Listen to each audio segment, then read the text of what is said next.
Así que bueno, bienvenidos a... Ahí viene María Laura, ahí estamos. Otra de las charlas de septiembre, y en este caso, bueno, talentos locales, ya no voy a decir jóvenes, pero la verdad con mucha experiencia, ya un amigo de ruta, de toda esta pasión del vino y de la comunicación, la verdad un amigazo. Fede Schneiderwin está con nosotros y va a hablar con él hoy Matilde Lozada, que es nuestra querida vicepresidente, así que Matilde, Fede, los dejo tranquilos, hablen nomás. Bueno, gracias Vic. Bueno, creo que ya casi todos lo conocen a Fede, como decía Vic, un talento local, pero no está de más que, bueno, nos comentes un poco, Fede, quién sos, qué haces, y un poco este proyecto que lanzaste, Rosarino Enólogo o somenólogo o periodista, no sabemos muy bien cómo taguearte, pero contanos un poquito. Bueno, gracias a Ars, bueno, a los chicos, a todos los que están acá. Para mí es súper importante estos encuentros. Necesitamos de esto, de esta transmisión, digamos, lo más personal posible para poder compartir una idea. Sí, es complejo taguearme porque yo ni sé, ni yo sé también, porque básicamente soy alguien que no es nada, pero que hace muchas cosas, porque no soy sommelier, pero sommeliereo un montón, no soy enólogo, pero ya llevamos hecho más de 10 vinos, no soy bodeguero, por supuesto, porque no tengo bodega, o sea que con todo esto que llevemos hecho, como les decía, ya 10 o más vinos, es casi un milagro bíblico, ¿no? Si uno creyera en eso.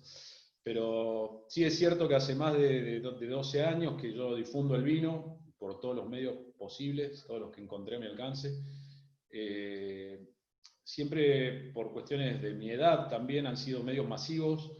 Soy una persona, tengo 47 años y soy una persona no millennial claramente, bastante analógica y me crié también soy publicista, ¿no? Y me crié con la difusión de la mayoría de los proyectos a través de los medios masivos, ¿no? Y ahí es donde yo empecé a generar proyectos, como les decía, hace ya más de 12 años, para tele, radio, programas, artículos, columnas y todo lo que pudiera ir haciendo y que las posibilidades me lo permitieran. Y bueno, en esa idea y para poder compartir mejor o para poder aprender mejor las cosas y poder compartirlo, decidí en un determinado momento, que fue más o menos agosto de 2013, elaborar un vino, o sea, hacer un vino para aprender, ¿no? Con ese criterio. Así nace el proyecto que por aquel entonces, como tenía una sola marca en mente, se llamó Confuso Wines, que fue el primer vino que hicimos, Confuso 2014.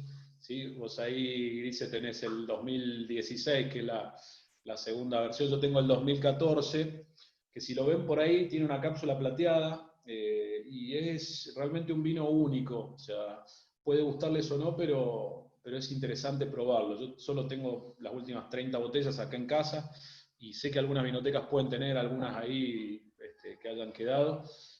Si lo encuentran se los recomiendo porque es un vino único e irrepetible que tanto ni yo ni ustedes, si no tenemos una cantidad de botellas para ciertas ocasiones, vamos a volver a probar, ¿no?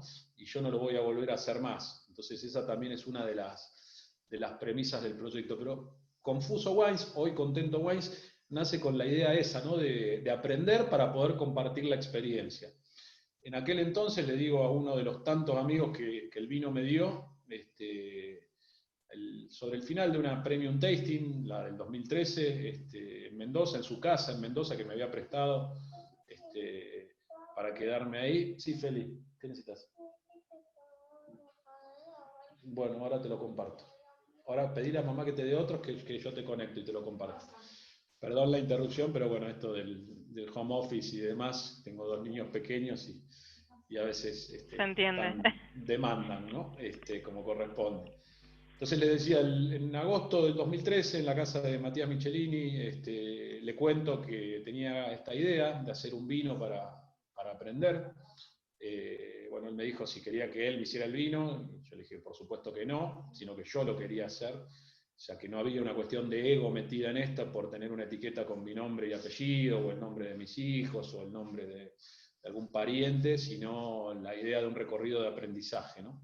Y él me dijo que me ayudaba, que contara con él. Así que en la vendimia 2014, después del primer cumpleaños de mi hija, o sea, más o menos el 12 o 13 de marzo, nos fuimos para Mendoza, pasé mi cumpleaños allá sobre el final de marzo y hicimos este primer vino que es Confuso 2014. Como le decía, un vino único e irrepetible, una cofermentación de Cabernet Franc con un pequeño porcentaje de Sauvignon Blanc, uvas que ella Ahí me salieron. tengo una Sí. pregunta. En eso de la cofermentación y la selección de métodos, ¿cuánto fue tu investigación o conocimiento previo y cuánto ahí del apuntalamiento de aquellos de Matías o de cualquier otro que te haya aconsejado? Sí, a lo largo del proyecto yo he hecho experiencias con mucha gente, Matías y toda su familia, Juanpi, por supuesto, porque ese vino lo hicimos en Sorsal, Andrea, que es la mujer de Gerardo, Cristian Morelli, que estaba como encargado en la bodega en Sorsal en aquel momento, Arielito Angelini y muchos más, han sido como un Dream Team o un Dream Team soñado, ¿no? De asesores a los cuales yo, por supuesto, si no hubieran sido amigos o si no me hubieran querido ayudar, no lo hubiera podido tener, ¿no? Cuando le dije esto a Matías, me dice, definí qué perfil de vino querés hacer, y esto tiene mucho que ver con el ADN del proyecto. O sea, yo creo que Contento Wines no hace vinos, aunque haga vinos, sino que hace ideas. O sea, los vinos nuestros son vinos de concepto, o sea, no son vinos de garage, ni vinos boutique, ni vinos de diseño, ni, si se quiere, de autor podría ser, en el caso que yo fuera ese autor, pero son vinos de concepto. O sea, antes de cada vino hay una idea. La idea de Confuso es la confusión previa de alguien que se embarca en un proyecto que necesita embatatarse como cualquiera que estudia un tema antes de aclarar las cosas. O sea, la confusión como momento creativo previo a la claridad. De ahí la conjunción de las uvas citadas. A mí el Cabernet Franc, y siguiendo la ola de lo que fue la movida del Cabernet Franc en Argentina, siempre me despertó un especial interés. O sea que no dudé nunca de que el primer vino que yo hiciera para que yo hiciera el semejante esfuerzo de irme un mes a Mendoza, de alquilarme una casa, de trasladarme con mi familia, de ir muchas otras veces a prensarlo, a pasarlo a barrica, a fraccionarlo, de discutir las decisiones con gente que sabía mucho más que yo y tomar mis propias decisiones. Si no hubiera sido algo significativo para mí, hubiera sido más difícil de sostener todavía, ¿no? Por eso, en eso fue una decisión personal, absoluta, motivada por un interés muy concreto en una cepa en particular, como fue el Cabernet Franc. Fue esos años, parece lejano, pero cercano, pero es lejano y cercano a la vez. No había tantas Cabernet Franc en 2013. Y los que había, porque yo hice una investigación en toda feria que podía ir, en toda bodega que visitaba, a mí me parecía o entendía que estaban muy camuflados, muy escondidos detrás de la madera. Entonces iba a una bodega y probaba un Cabernet Franc en tanque, lo probaba en barrica y lo probaba en botella, y yo pensaba que este tipo perdía mucho tiempo pasándolo por barrica y pasándolo por botella, cuando la pureza o la mejor virtud del vino estaba en la primera instancia. Entonces, pensamos que el momento, perdón, Yani, estoy en Zoom. Yo decidí trabajar con el Cabernet Franc y eso era motivante para mí, pero para llevarlo un poquito más allá y centrarlo con el concepto de Confuso, ¿no? De la confusión como punto de partida, decidí tomar una idea de los franceses, de una zona que a mí siempre me gustaron los vinos de esa zona, digamos, que combinaban el Syrah con algo de Sauvignon Blanc, el Syrah con Viognier, perdón. Entonces yo decidí cruzar dos cepas que por otro lado tienen un parentesco genético, que son los progenitores del Cabernet Sauvignon, para hacer realmente un vino único e irrepetible. Dos cepas que tienen dos maduraciones totalmente distintas, dos cepas que en esa añada se dieron casi de casualidad, y porque lo estaba haciendo en ese lugar, porque había pedido que me dejaran unas hileras de Sauvignon Blanc para meterle un 6% aproximadamente a este vino. Cuando fui a cosecharlo no estaba, se la habían llevado con todo el Sauvignon Blanc que se había cosechado antes, así que le robé a Matías algunas pieles de su agua de roca, o sea, en realidad me prestó, logré juntar un 2% de la uva que necesitaba para esas 2 barricas. Por eso digo que es un vino único y irrepetible. Ellos al principio me iban a dar uva de una finca en Altamira, me dieron una parte de ahí, después me dieron otra parte de Gualtallarí, o sea, no hay chance que volvamos a hacer este vino por más que queramos, ¿no?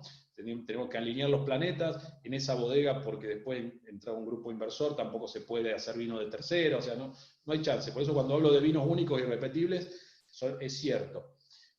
Hasta donde yo sé, en ese momento y después no encontré un vino que tuviera esa composición, o sea, un vino sumamente original, si se quiere, más allá de que hay algunos ejemplares parecidos, combinando mismas o parecidas proporciones de uvas blancas con uvas tintas, más allá de que una técnica que se usa en Francia, pero Cabernet Franc con un 6% de Sauvignon Blanc yo hasta ese momento no había encontrado nunca, y menos cofermentado, donde ya te jugás todas las cartas en la primera mano, ¿no?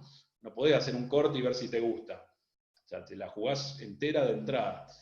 Así que fue o sea, obviamente que estaba inspirado por la gente con la cual estaba trabajando, porque son vinos de gente que aprecio, valoro y me gusta el riesgo que corren. Pero la decisión y la innovación fue ultra personal. De hecho, cuando iban sucediendo las distintas etapas, ¿no? Yo en ese momento le decía, me instalé toda la vendimia ahí, iba todos los días a la mañana a hacer los pisones, al mediodía, a veces me los hacía Juanpi porque estaba en la bodega, pero a la tarde sí iba de nuevo a hacer pisones, a medir densidades, bueno, y todas esas cosas. Obviamente que aprendí mucho, por eso les decía que fue un proceso de aprendizaje, y aprendí tantas cosas buenas como cosas que hubiera preferido a lo mejor no aprender, pero en definitiva siempre son de utilidad. Pero fue una decisión extremadamente personal. De hecho, cuando llegó un momento clave, como es en la elaboración del vino, la decisión del descubre, ¿no? Cuando uno empieza a sentir aromas a orujo y demás, y dice, che, hay que sacar los sólidos y dejar el vino solo para que nada, pase el invierno y se acomode y demás, y vaya a barrica o no. Yo tenía 3 caminos. O sea, el camino mío de hacer algo diferente, el camino de Matías, que le pregunté en su momento qué haría con ese vino, y él me dijo, yo dejaría el sombrero, le pondría más vino arriba y haría las locuras hermosas que hace él. Y el momento que en su momento le pregunté a Ale Vigil, porque él estaba haciendo los primeros Nicasia y demás, qué haría, y tenía un hit acá, digamos, un camino genial acá, un camino exitoso acá, y un camino tenebroso acá, del que no conoce nada, del que va por una zona, pero me mantuve ahí porque era mi vino, porque era mi experiencia, porque era mi recorrido. Después obviamente me sentí muy contento, digamos, con los resultados, porque es un vino que al día de hoy yo, las pocas botellas que tengo, las abro en ocasiones especiales, y es un vino que me encanta y que tiene ese sabor de lo único, ¿no? Pero creo que eso, o espero que eso responda a tu consulta, Mati, o sea, Sí, es difícil decirle que no, o decir, no hago lo que hacen 2 capos, sí, ¿no? Es como decir, tal che, cual. viene el Kun y te dice, pateala fuerte al medio que entra, y viene Messi y te dice, no, macho, clavala al ángulo, y vos decís, yo la voy a picar, a ver qué pasa, ¿sí?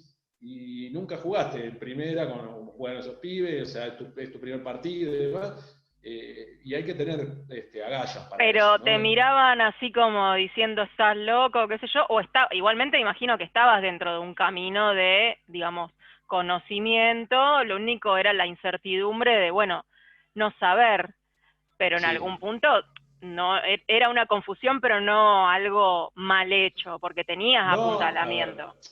yo siempre tuve, y es un pilar de lo que digo siempre, sin ellos, sin Ariel Angelini cuando hicimos otros vinos en Tupún, sin Giuseppe Franceschini con el cual hicimos algunos Cabernet Franc de conjunto, sin Cristian Morelli con el que hacemos algunas Bonardas, sin Pepe Reginato con el que hicimos el espumante criollo y demás. O sea, ellos son el día a día, ellos son los que saben, digamos, pero las decisiones siempre fueron mías.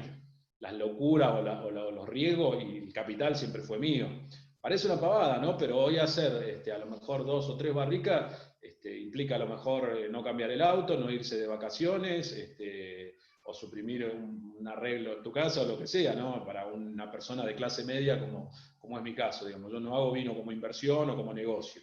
Yo hago vino, como les decía, como un proceso de aprendizaje como un modo de ser coherente conmigo mismo. Ese es el ADN de Contento Wines. O sea, los vinos que hacemos son vinos que me gustan, son vinos que hay muy poquitos en el mercado. O sea, vinos de este estilo hay un 5% de oferta total del mercado, un 10% si se quiere. ¿Sí? Vinos realmente distintos, vinos jugados a pesar del riesgo que puede implicar eso. Entonces, una manera de ser coherente conmigo mismo, ¿no? Me gustan estos vinos, con mi granito de arena pongo más de estos vinos en el mercado. Así sea mi mercado en Rosario y algunas plazas chicas del país, digamos, en algún lugarcito del mundo que han aparecido oportunidades, digamos, pero es mi manera de ser coherente. Y la búsqueda del proyecto, para también cerrar esa etapa, digamos, de la charla, de la explicación, el ADN del proyecto, es hacer vinos distintos. O sea, preferentemente únicos. No siempre se logra eso, es muy difícil, ha habido que hacer concesiones en algunos casos, todo el tiempo me lo planteo, porque para mí sería muy fácil ir a una bodega, que sé dónde están los vinos que me gustan, seleccionar un tanque de 1000, 2000, 3000 litros y sacar esa partida de vinos al mercado, ¿no? Sería casi inmediato, sería más conveniente económicamente, si se quiere, en términos de costo, ¿no? Del vino y de la producción. No digo que no lo esté considerando para algunas de las líneas, para algunas de las marcas, que hoy tenemos 4 activas, pero hay 2 o 3 más en desarrollo. Pero obviamente que también estamos cruzados por la realidad, ¿no? Insisto, uno dice 1000 botellitas de vino, y sí, 1000 botellitas de vino son 200 o 300 luquitas, ¿no? Hablando en diminutivo. O sea, y 10.000 botellitas de vino son 2 o 3 palitos, ¿no? O sea, hablando también en diminutivo y simplificadamente. Bueno, pero ¿no? más allá de la adrenalina, evidentemente, bueno, y de esta parte económica, ese primer vino estuvo cargado de un componente emocional. Mencionaste a tu hija en el medio, Sí. también el hecho de mudarte, trasladar a tu familia, hacer la inversión, un momento inolvidable que no te amedrentó, sino que te acojonó para seguir apostando a lo que vino después. Ahí, Sí. ¿cómo delineaste el camino, digamos, una vez que ya tenías tu uva emblemática, digamos, a nivel sentimental? No sé si seguiste por el camino también emocional, sentimental, o empezaste a ponerte más cerebral, a ver la parte más comercial, te mantuviste, digamos, tu línea, ¿cómo continuó? ¿Cómo la pergeniaste? Sí, este es un proyecto de sangre, sudor y lágrimas posta, digamos, o sea, sangre de cortarse las manos prensando, haciendo laburo, o sea, posta, posta, sudor de lo mismo, ¿no? De darle a la prensa manual, de viajar en bondi, de renegar, y lágrimas de alegría, lágrimas de frustración, de ir a hacer las cosas y volver sin hacerlas, de ir a buscar etiquetas y que estén mal impresas, de ir a pasar el vino a barrica y no hacerlo porque la bodega los sábados de Semana Santa no abre o los Viernes Santos no abre, todas cosas que también fui aprendiendo, ¿no? Así que cuando digo sangre, sudor y lágrima es posta, sangre, sudor y lágrima, al menos en mi caso, ¿no? Porque como les decía, soy uno más de ustedes que puso en riesgo algunos capitales, sacrificó algunas otras cosas para concretar un sueño. Cuando empezó Confuso, que fue precisamente el momento previo a esa claridad, ¿no? A ese disparador, empezaron a aparecer otras ideas.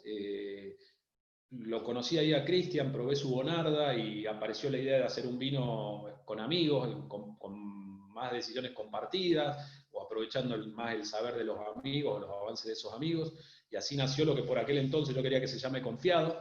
Como no tenía guita para registrar las marcas y no sabía cómo hacerlo personalmente, obviamente me ganó de mano un grupo empresario bodeguero mucho más poderoso y que tiene mucho más recursos que yo, pero como creativo también me motivó a generar una nueva marca que hoy por hoy me parece incluso más precisa y más potente que esa que hubiera sido Confiado, que es Conjunto, que como les decía, en Confuso el concepto es de la confusión como punto de partida, previo a la claridad. En conjunto es el trabajo en equipo, el ir juntos para llegar más lejos, ¿no?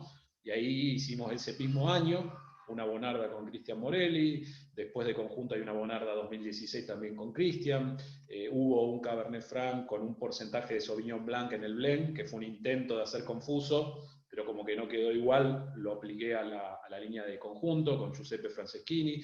Hay un conjunto 2017, Cabernet Franc también que hicimos con Giuseppe, con uva de Gualtallarí, que por ahí algunos tiene el vino ahí. Ese mismo, es un 2017 de Gualtallarí, O sea, un vino hecho con Giuseppe Franceschini, que te estoy diciendo, un vino hecho, o sea, con gente que uno admira, que uno idolatra, que uno le encanta sus vinos y que te dan una mano que no tiene precio porque sería impagable. O sea, un flaco que cobra $1 o $2 por botella de vino, por asesoramiento, digamos, ¿no? ¿Cómo es la interacción ahí con una persona de ese calibre? ¿Cómo A ver, cómo te volvés en la cotidianeidad con alguien así? vos tenés que ir siempre desde el lugar que el saber lo tienen ellos, pero ellos también aceptan que el riesgo es tuyo. O sea, así como puede venir un empresario y contratarle si le quiere un vino violeta y ellos decidirán o no si por lo que le cobran hacérselo, bueno, acá el riesgo era mío. O sea, en todos los casos me pasó con Contento también, que fue la tercera marca que surgió, que compone esa trilogía, ¿no? De Confuso, Conjunto y Contento. Con Arielito discutir cosas sobre el semillón, ¿no? De si mezclarlo y hacer el blend, de si fraccionarlo por separado, ¿no? Vino prensa de vino gota, como terminamos haciendo. Por supuesto que son gente que te asesora con un conocimiento, con un criterio, pero las decisiones siempre las tomé en base a las ideas que había atrás de cada vino, ¿no? Entonces, como le decía, la segunda marca que fue Conjunto tiene esa idea. Ahí quizás sí hay un trabajo más compartido, y a veces parto de decir, che, estás haciendo un Cabernet Franc en tal lado, bueno, haceme 1000 litros, y después decidimos si vos lo mandás a barrica, yo no, o si vos lo sacás en 6 meses, yo lo dejo 12, o vos lo sacás en 12, yo lo saco en 6, o lo dejo en tanque, o lo fracciono al día, vos lo ponés en tal botella, bueno, tomar otras decisiones en conjunto. La tercera marca que completaba la trilogía es Contento, y ahí está pensado como una, que le da nombre hoy al proyecto en general, porque es un sinónimo de alegría, ¿no? Y es una marca muy, muy poderosa positivamente. Tiene detrás ese concepto precisamente de la alegría, de la juventud. De hecho, una de las definiciones que está en la contraetiqueta de Contento del diccionario es ligeramente afectado por efecto del alcohol. O sea, que lo describe precisamente, y más al Contento Semillón, que es un vino semillón fraccionado, cosechado en punto de base de espumante con 10 grados de alcohol. Es un vino sin filtrar, sin estabilizar, sin corregir. O sea, es un vino natural, posta natural, sin sulfitos, sin nada, con todo lo que eso implica. Los riesgos de que la botella detone para cualquier lado. Encima le pusimos un corcho que no iba, porque también se te escapan a veces las decisiones, ¿no? En vez de corcho natural tenía que llevar un corcho técnico para que hubiera menos filtración, para que el vino estuviera más estable adentro. En el fraccionamiento en la bodega había corcho natural, que encima fueron más caros. Y bueno, y también implica bancarse eso, ¿no? O sea, tomar decisiones contrario a lo que te dicen los que saben, porque vos tenés una idea que querés respetar y querés mantener precisamente para hacer vinos diferentes, implica bancarse los riesgos, ¿sí? Pero yo Sí, prefiero totalmente. eso, prefiero un vino distinto, aunque no me guste, o prefiero una queja de alguien porque el vino tomó otro color, porque precisamente no está filtrado, no está corregido, no está estabilizado, y nada, y fue cosechado con una acidez altísima por ser cosechado en punto de base de espumante, a tener el semillón que tienen todos. Y de alguna manera eso nos posicionó también en algunos lugares, ¿no? El Contento Semillón 2016, la versión prensa, fue elegido como uno de los mejores semillones de esa guía, que es la guía más importante de Sudamérica, más allá de lo que uno puede opinar de las críticas o las guías especializadas o los críticos, los puntajes, pero un tipo que prueba mucho vino, como el Patricio Tapia, un tipo que hace un laburo muy meticuloso, muy honesto, por lo menos en la experiencia que yo tuve con él, muy, muy cercano, muy de investigación antes de poner los puntajes, y estaba ahí, Contento Semillón, el semillón de Matías, venía Richitelli, venía Méndez, y digo, ¿qué hacemos acá? O sea, ¿qué hacemos? La estoy buscando porque digo, ¿qué hacemos Todos en nosotros nuestros acá? inicios hemos seguido a Tapia. Claro. A ver, yo digo, ¿qué hace Contento Semillón acá? O sea, Encima te pusieron antes. en la tapa, te pusieron la No, imagen no, tuya. bueno, o sea, está después viene el de Matías, Richitelli, después viene el Vía Revolucionaria, después viene el de Suárez, después viene Lagarde, Méndez, no sé si ni siquiera si es justo esto, digamos, ¿me entendés? En términos objetivos. ¿Me entendés? También Bueno, hay una no, cuestión de gusto quizás les del ha flaco, llamado, pero. Claro. Pero sí, sin duda hay un mérito, ¿no? Esto nos llevó a presentar los vinos en la Feria de Descorchado en Nueva York, en la Feria de Descorchado en San Pablo, ¿no? Tener un brasilero tomando el semillón y gritando, o me ayudo, tengo mejor semillón de feria, ¿viste? El mejor branco de feria. Eso, ¿cuándo en tu vida lo vas a imaginar o lo vas a vivir? ¿Me entendés? O sea, esa es la maravilla de asumir estos riesgos, ¿no? Sí, tal cual. Después, bueno, está la subjetividad de cada caso y está el respeto por todos esos monstruos que sin lugar a dudas tienen una trayectoria y saben mucho más y hacen iguales, mejores o vinos distintos con un reconocimiento mucho mayor al que podemos haber tenido nosotros. Pero digo, llegar a esos lugares es algo y que diga ahí Rosario, ¿no? Que Federico es un periodista de la ciudad de Rosario, que se decidió a hacer vino para aprender, y que después una criolla, como en el caso de Verdadero Invisible, 2 años seguidos saque 91 puntos, y que diga que es nuestro vino estrella, o sea, imagínate la alegría y el orgullo sano, digamos, de ese tipo de apreciaciones. Pero, bueno, contento es eso, contento hicimos ese semillón, súper alegre, porque te saca una sonrisa sí o sí por la acidez que tiene, ¿no? Te hace Estaba reír. ahí en la Un duda caballo. entre el blanco y el tinto y, bueno, tenía Del miedo blanco hay de tomármelo todo. Del blanco hay 2 versiones, si lo abrís te lo tomas todo porque tiene 10 grados de alcohol, una gota y una prensa, es un viñedo orgánico de un amigo en Tupungato, no está filtrado, no está estabilizado, no está corregido, es un vino natural, se puede ¿Todos tener tus en vinos son botella. Valle de Uco? Casi todo, sí, sí. Sí, la mayoría, yo con el Valle y con Tupungato tengo un cariño hermoso, o sea, muy, muy genuino. Estuve a punto ese año en el que hicimos la vendimia, empezamos a buscar lugares, casi nos mudamos. Me acuerdo. Compré un terreno en la carrera, que todavía lo tengo al lado de donde Matías plantó unos Pinot Noir, a donde se están yendo muchos de los enólogos top a ver si el lugar funciona, porque está arriba de los 2000 metros. De hecho, en una de las guías, cuando hablan del futuro, hablan de la carrera y aparece el nombre de nuestro proyecto, casi injustamente, pero bueno, estamos ahí también y eso es otra alegría. Compré otro terrenito más pequeño en el Manzano Histórico, que eso es Tunuyán, Los Chacalles, pero con Tupungato tengo un amor, si no hubiera habido ese amor hubiera sido muy difícil sostener eso. Después del tiempo cambió mucho las cosas, porque imagínense hacer 1000 kilómetros para ir a buscar unas etiquetas y volverse al día siguiente, hacer 1000 kilómetros para ir a pasar un vino a barrica y volverse. Por más recursos que tenga, el tiempo y las circunstancias te van mermando un poco, digamos, o te van aplacando un poco. Pero, tenemos acá una consulta, sí. no te quiero cortar, pero pregunta Griselda, Confuso 2016, ¿cómo lo armaste? Anímense, si prolijamente lo hacemos, pueden sacarse los micrófonos e intervenir, ¿eh? Dale. Mirá, Confuso yo sé que es irrepetible por todo lo que les decía, ¿no? Por el lugar donde lo hicimos, con quién lo hicimos, de dónde sacamos las uvas, son uvas de 3 lugares distintos. El Sauvignon Blanc era un 2% uva, un 4% pieles, o sea, imposible.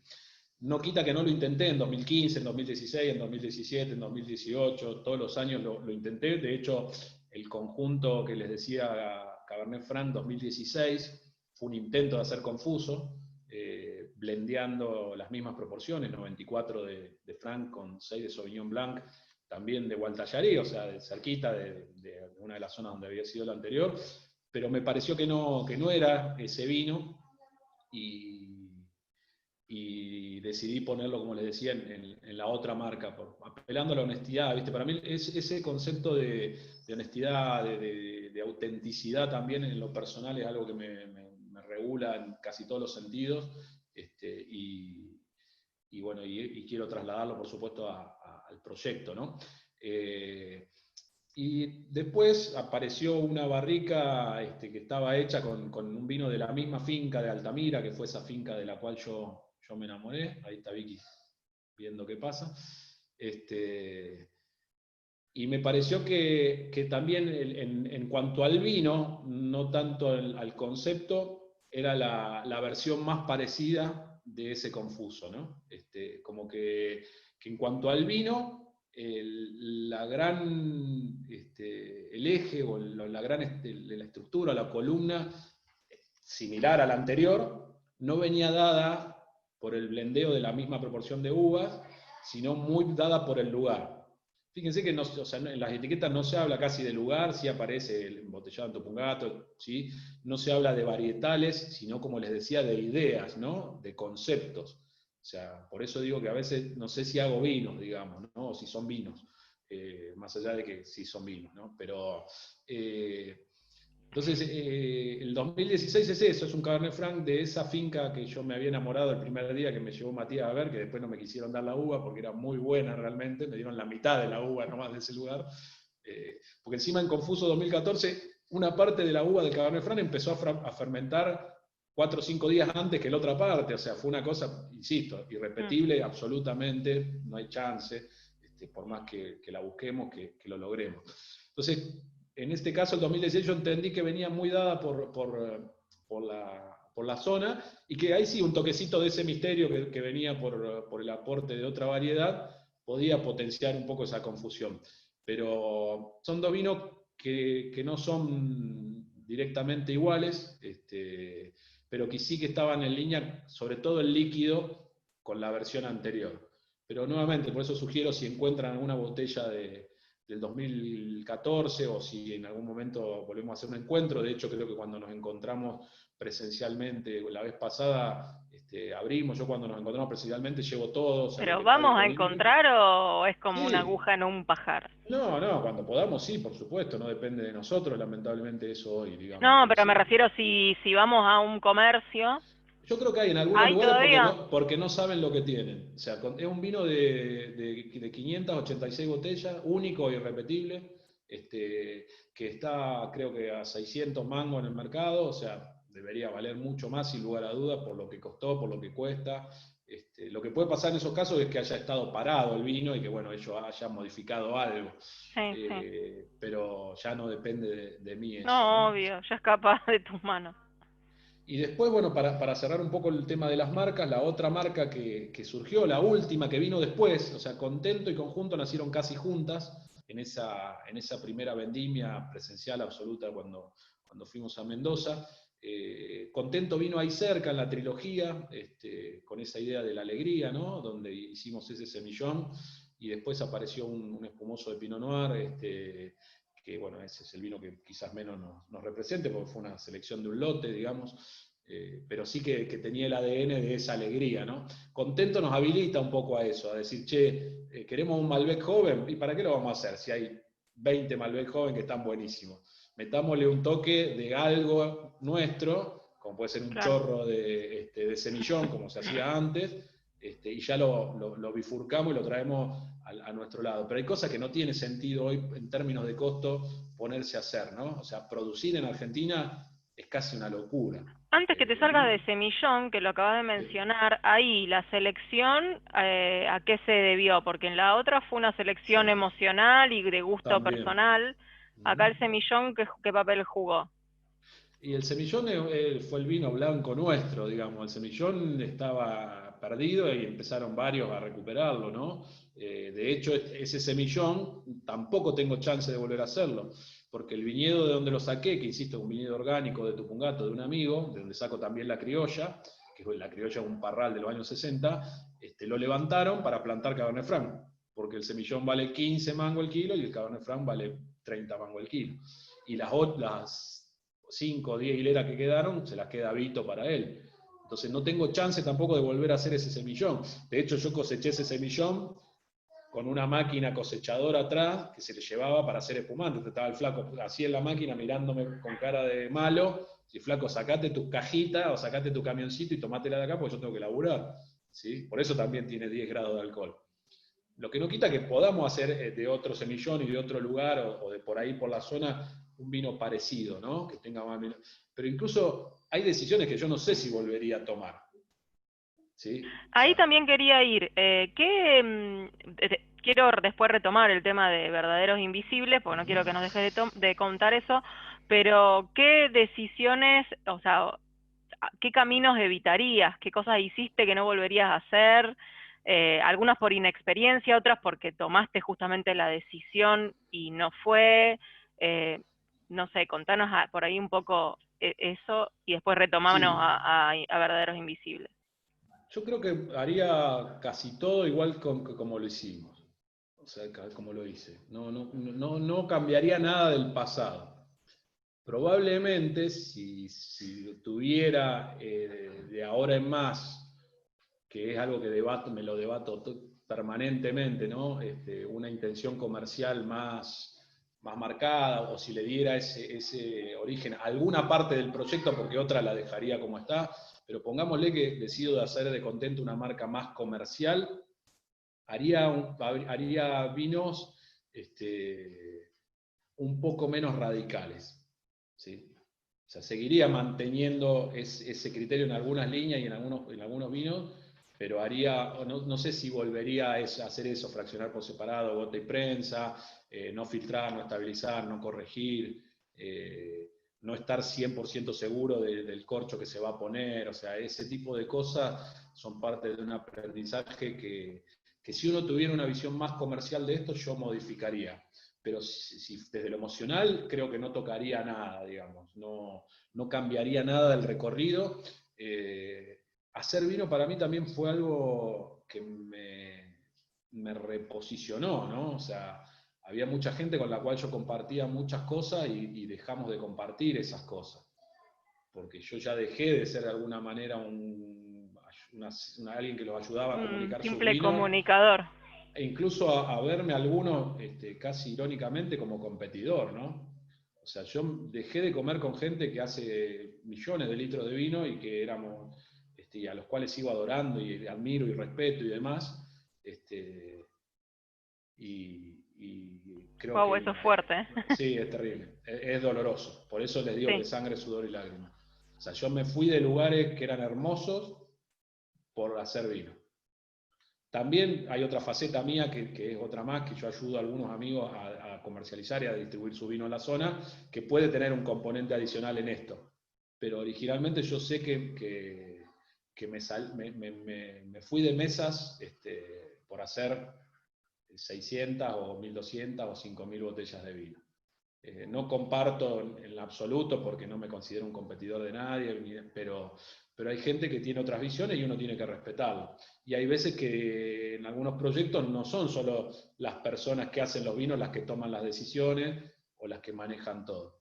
Pero sí, es un dolor que siento en muchos casos cuando veo a gente o veo que no estoy en lugares donde estaba, por este camino que decidí recorrer. Pero todo tiene su precio, ¿no? Cuando uno elige, agarra algo y suelta otra cosa. Sí, sin duda. Y la vida también y el vino da muchas vueltas y creo que tarde o temprano las cosas también se van a poner en su lugar, ¿no? Entonces, el precio de compartir, no sé, una mesa en un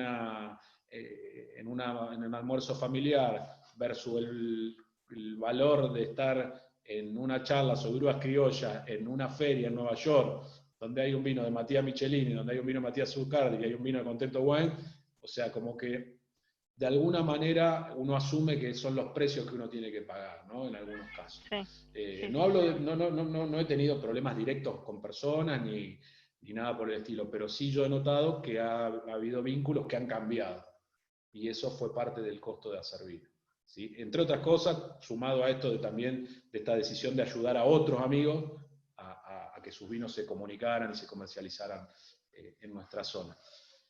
No sé si era la pregunta, perdón, No, pero me voy por sí, mil lados porque hay no, mil está cosas. perfecto. No, volvamos a Verdaderos Invisibles, que era donde yo te había cortado, porque también Claro, ahí tenés uvas y composiciones bastante sí. fuera de lo común y nos interesa saber qué te motivó a ir por ese lado Yo, también.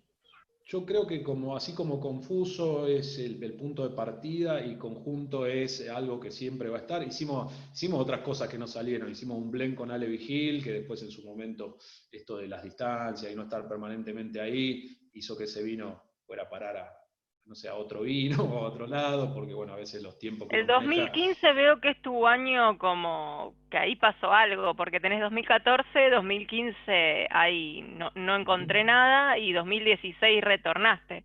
Ahí no sé qué Es hubo, que o fueron esos vinos.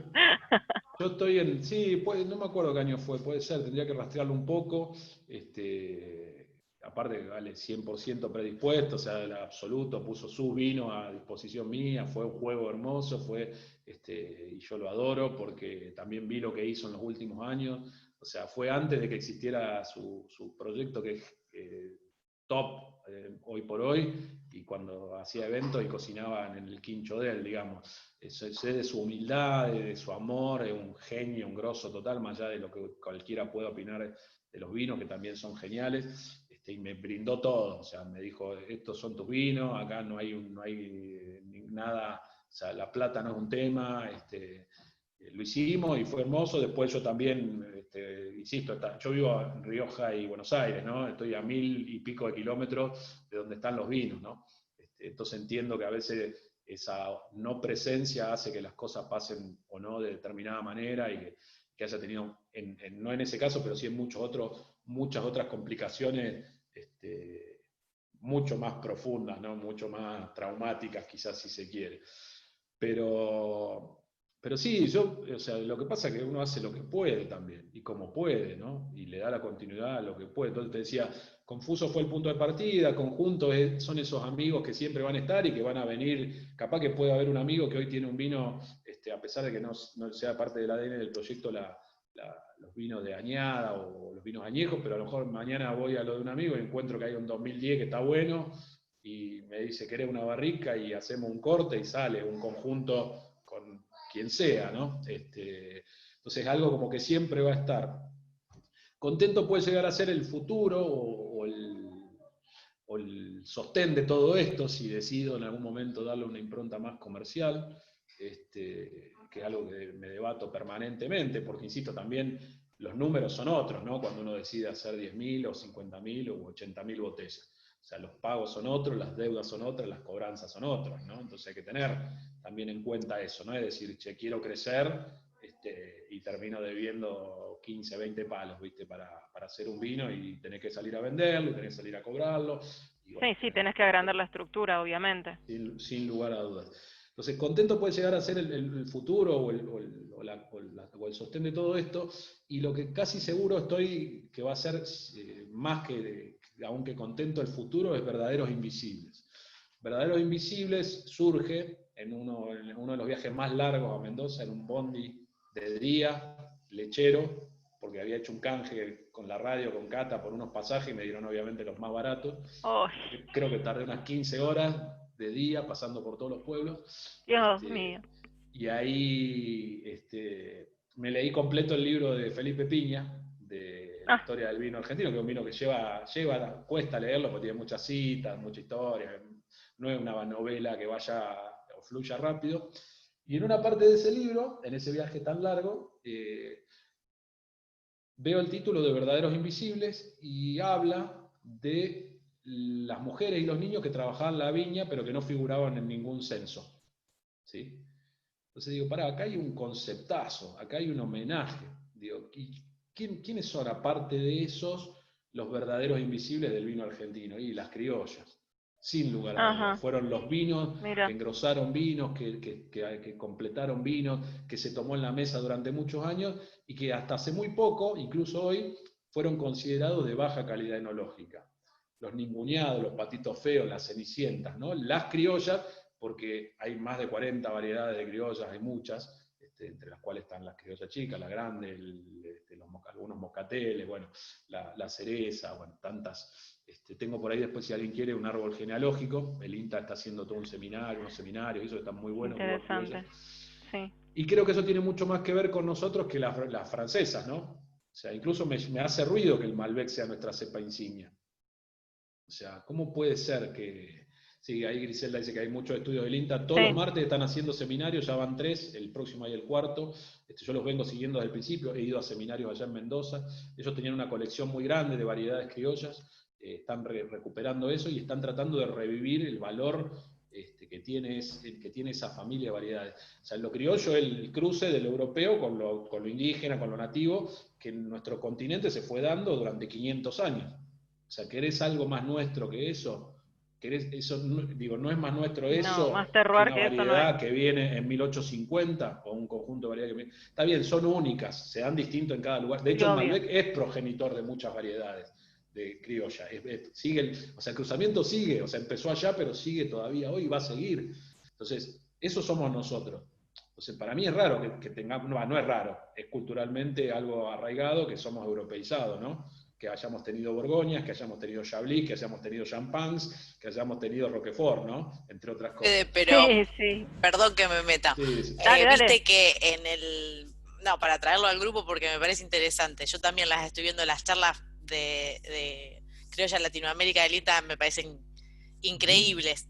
Pero una de las cosas que comentaba un español, que también estaban haciendo estudios de sus variedades nativas en España, que estaba como también muy enojado porque en los últimos años se ha empezado a utilizar mucha uva francesa en España, para que los vinos también, digamos, salgan al mercado con otro potencial. Entonces digo, ve, esto no nos pasa solamente a nosotros, ¿no? O sea, no, una cuestión... sin duda.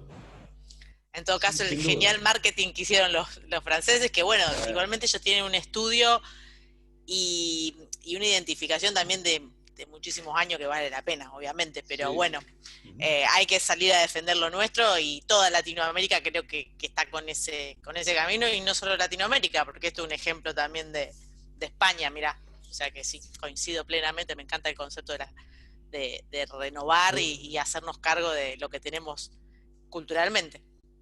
Sí, por eso digo que son el futuro. O sea, no es casual que tantos vinos argentinos pasen o hayan pasado tanto tiempo en barrica, que casualmente son mayoritariamente francesas. ¿Sí? Y todos los ejemplos que les di de nombres que usamos hasta muy poco, ¿no? Y que no eran lo que decían ser, digamos. Entonces, sin lugar a dudas, creo que el futuro está por el lado de la recuperación de la identidad. Es un camino contracorriente, porque el Malbec como símbolo de Argentina está muy posicionado, pero creo que es una de las próximas olas o uno de los próximos pasos. Como creía en su momento que el Cabernet Franc era lo que veía, no hace mucho tiempo lo que venía, la ola que se estaba armando, no hace mucho tiempo atrás, donde había 10 Cabernet Franc a lo mejor en el mercado, cuando hicimos Confuso, o 15 o 20, y hoy hay 60, de los cuales muchos no sé si son, pero más allá de eso, digamos, ¿no? Si son Merlot, o si son 85 algo de Franc con algo más y lo que sea, pero más porque no dan los números, ¿no? Como en las bodas de los pueblos, ¿no? O sea, si tuviste el pibe a los 7 meses, te casaste embarazada, ¿no? Claro. Comentario de vieja, ¿no? El que digo, Sí, pero sí, no parecen dar los números, como con la Bonarda no dan los números, ¿no? Segunda o tercera cepa tinta más plantada y la 10ª cepa presente en góndola, o sea, ¿dónde están? Van a los cortes, van al volumen, van a otro lado. Pero más allá de ese comentario general de lo que tiene que ver con las variedades y con las cepas, creo que en la criolla, yo soy criollo, o sea, mi bisabuelo o sus primos y demás vinieron a hacer ferrocarriles desde Suiza al norte de Salta, se cruzaron con una nativa, con una cosa, nació mi abuelo, que era un collita salteño, después, bueno, volvieron más o menos algunos genes cruzados y demás, soy eso. O sea, ¿cómo voy a negar eso?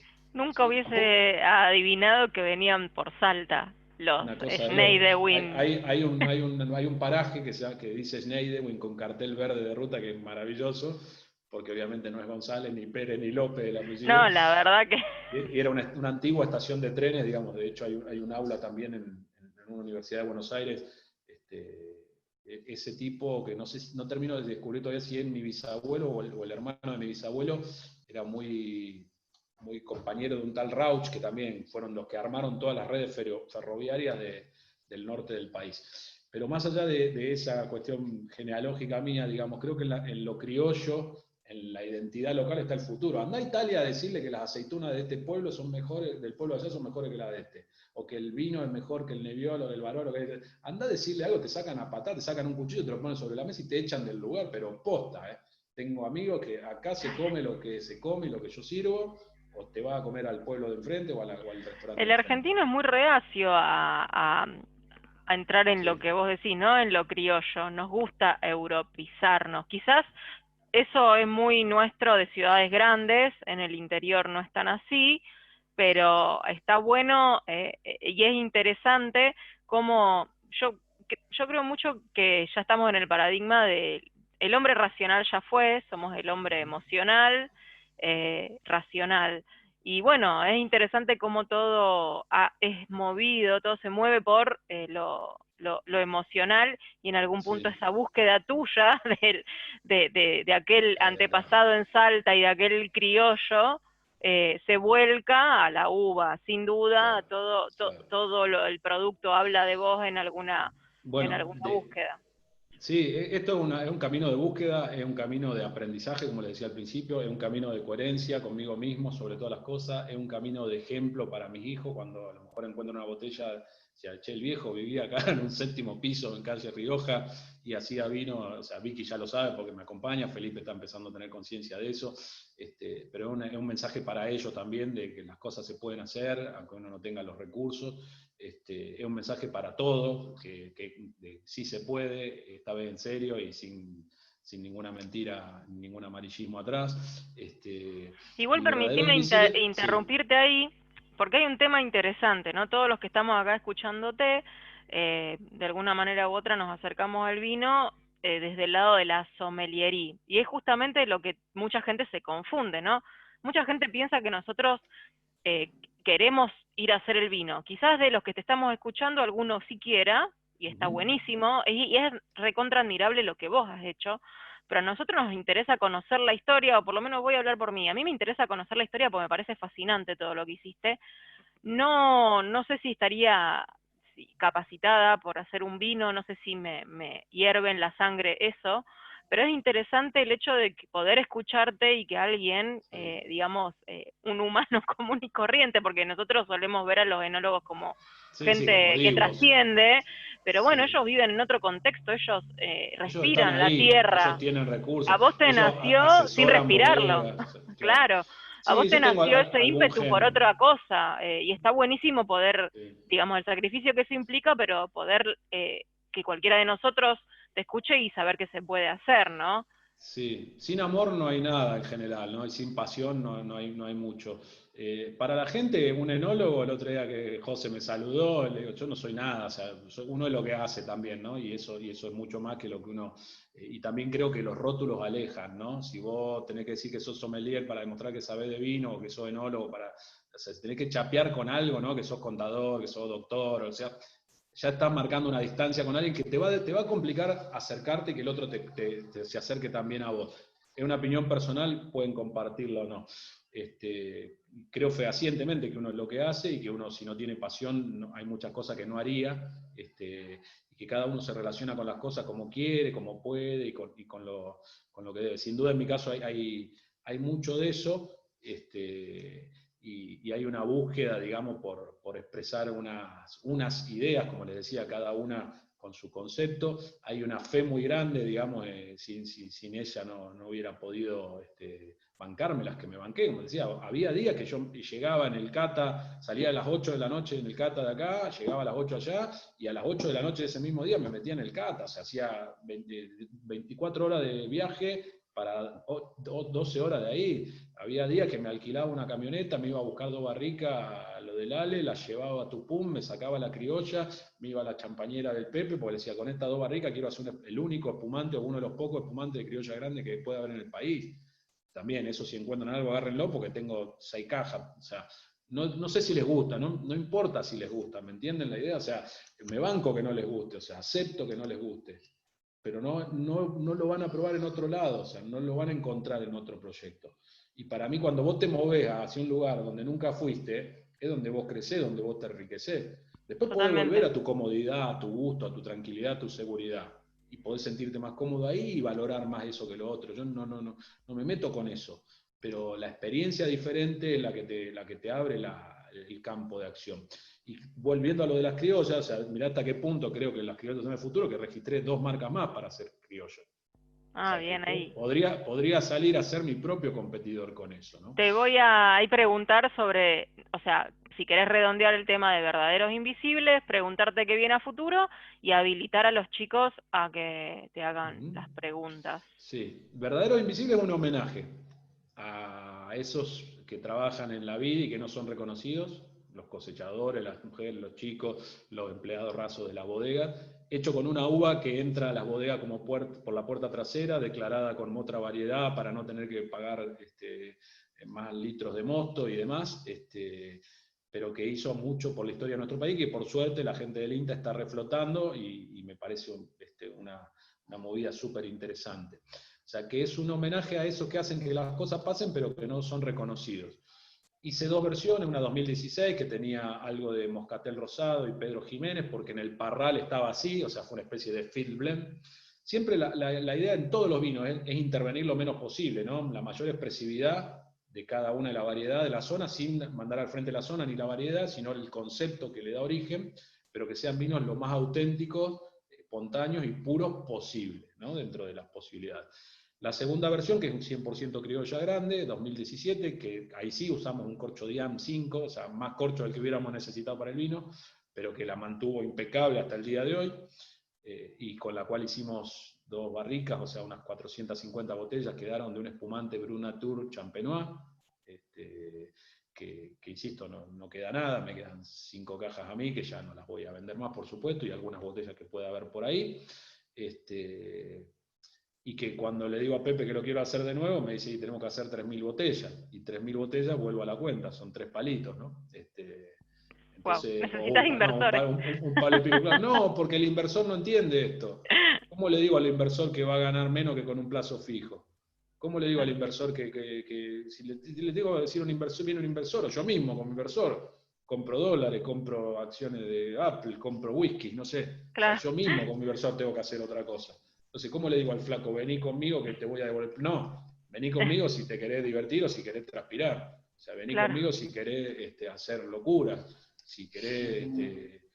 pero ¿cómo comparto esos tiempos? ¿Cómo comparto esa idea? ¿Me entendés?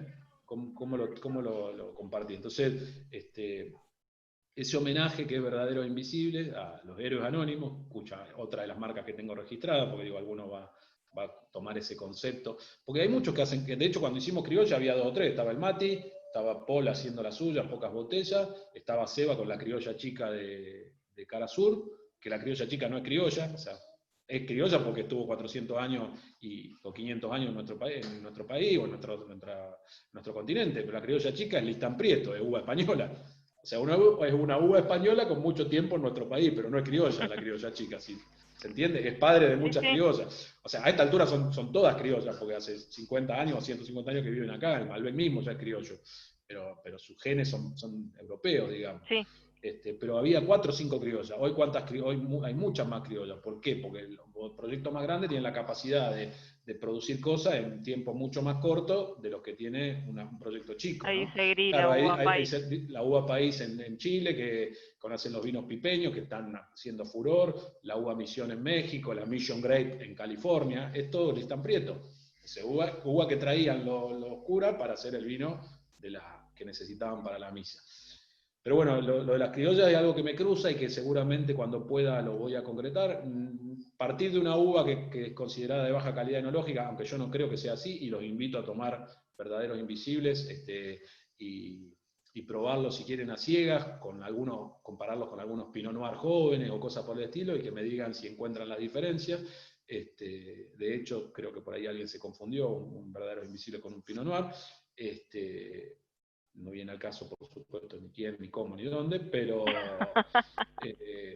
todos nos morimos por saber, pero no te lo vamos a preguntar. No se lo voy a decir, porque no se lo dije a esa persona tampoco, aunque estoy convencido que así fue.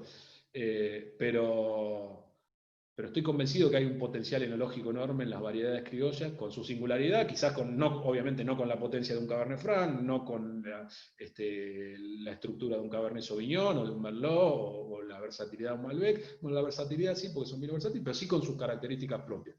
Entonces tengo también héroes anónimos registrados y tengo otra marca que juega un poco en el tono irónico, que probablemente en algún momento, si llegáramos a hacer una alianza con alguien que tiene más recursos y demás, podría ser hasta nuestra propia competencia, ¿no? Manejada y participada por mí mismo, digamos, como una decisión mucho más inteligente de lo comercial, pero mucho, quizás, menos perteneciente, ¿no? Con menos pertenencia por ahí en ese sentido, ¿no? Más homogéneo lo que hay en el mercado y con... Sí, digamos, probablemente, sí, más de volumen y más de optimización de costos y eso, pero a lo que voy, verdadero invisible, lo único que tiene de uva no cualitativa, dicho por otro, podría ser la uva, el resto son todas variables de vino de alta gama. O sea, es la misma botella Borgoña que uso para los otros vinos, es un corcho más caro incluso que usé para muchos otros vinos, es la misma idea de microvinificación, de hacer 2.000 litros, de no intervenir, de filtrar muy poquito, de todo con levadura indígena. O sea, es otra variable, todos los vinos están hechos con levadura indígena, no hay no hay nada foráneo, no hay maquillaje, no hay cosmética, no hay genes de afuera, sino que la expresión de cada variedad en cada lugar y encajada dentro de un concepto. Pero bueno, Verdaderos Invisibles es eso, ¿no? Es mi homenaje, nuestro pequeño homenaje a esa uva bastardeada que cuando la pruebo, cada vez que la pruebo cotidianamente o semanalmente, me encanta, porque es un vino versátil, sencillo, de bajo alcohol, muy, muy ligero, como el vino que tomábamos cuando empezábamos a tomar vino, o el vino que tomábamos con soda cuando empezábamos a compartir nuestros viejos. Es el vino que quizás me dio uno de los elogios más grandes, a pesar de no tener tanta afinidad con la persona, no que me brindó el elogio, sino con la persona a la que refirió, la persona que volvió el elogio, el que me dio ese elogio o ese comentario. Así que más allá del objetivo, digamos, es algo que subjetivamente tiene también un valor especial, como creo que todas las cosas que hacemos, si no, no sería casi imposible hacerlo, o fumársela, ¿no? Decir, tengo esta guita en stock, y ¿qué hago teniendo esta guita en stock? Me convendría haber hecho Levaco, Lelico, tener dólares, o hacer cualquier otra cosa, menos hacer vino. O sea, las horas invertidas, o sea, no tiene claramente una lógica de esa. Sí busco la sustentabilidad, sí trato de ser muy profesional en el manejo del stock, en la actualización de los costos, en la reinversión a lo mejor temporal de los fondos, no necesariamente en vino, pero sí en unidades que yo pueda volver a cambiar por vino en la próxima vendimia, ¿sí? O sea, hay ¿cuál una es el logística. número base para empezar el proyecto? Cualquiera de nosotros quiere empezar. Barrica, 2 barricas, o sea, las que pueda, las que quiera. Yo empecé con la idea de hacer 2 barricas, pero en dinero. 1000 kilos de vino. Y depende de lo que quieras hacer, depende qué uva le pongas, depende si querés barrica nueva o no, o sea, son muchos factores. Pero insisto, hoy un vino como conjunto, como confuso, de hecho tuve una especie de discusión con un proveedor, digamos, me habló de entre $2 y $3 el costo de elaboración de esos vinos. Depende qué dólar tomé, pero estamos hablando de a lo mejor de 260 o 390 pesos un vino, que yo después vendo a 300, ¿no? O sea, no dan los números. Porque después está el margen de la vinoteca, que ustedes claro, ya conocen también, por supuesto, que tienen y demás, ¿no? Entonces, la pequeña escala no es rentable, sin lugar a dudas. Ahí veo que Víctor tiene la etiqueta de contento, esa etiqueta de contento impresa en una imprenta, con un par de jueguitos que tienen ahí la letra, o las de Confuso, que tienen un papel perlado y demás. Ese juego de etiquetas no baja hoy de 30 a 40 pesos. Insisto, es el 10, el 15% del valor del vino. Ahora, en esas estamos usando unos vinilos que bajan un poco los costos y quedan bien también, pero una caja vale 60 mangos, una caja con separadores. O sea, tenés 10 pesos de caja, que es lo primero que el vinotequero tira, en el costo del vino. ¿Sí? Entonces, si no tenés escala, si no tenés volumen, o sea, pero sí, creo que, a ver, a lo mejor con 200 lucas, 250, 300 lucas te podés hacer un par de barricas de vino. Depende de cómo te quieras involucrar. O sea, sumale irte 30 días a Mendoza. Sí, los costos, los variables, digamos. Irte a la bodega todos los días, no sé, tener tu auto, alquilar, dejar de producir acá, o sea, todos los costos ocultos o no variables. Dame, Félix, que te pongo algo, vení. Tenés todos esos otros costos que nadie calcula y se escapan a cualquier lógica, ¿no? Sí, sin duda.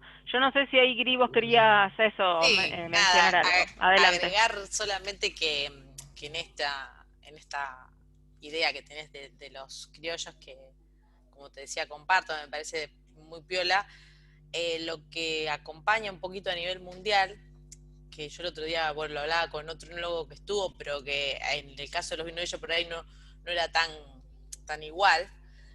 Lo hablamos con Pablo la semana pasada, del tema de que a nivel mundial, viste que venimos con esto de que haya menos graduación alcohólica, que el vino sea fácil de tomar, que sea muy mezclado.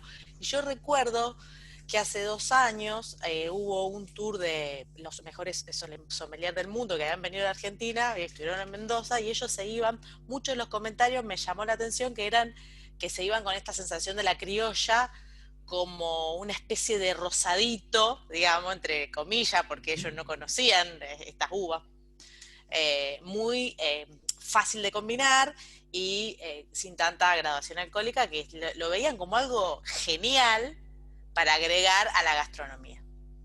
Yo digo que, bueno, creo que eso, digamos, es a nivel mundial algo positivo, ¿no? Que tenemos con el concepto de que quiere realmente vinificar criolla, tiene eso a favor.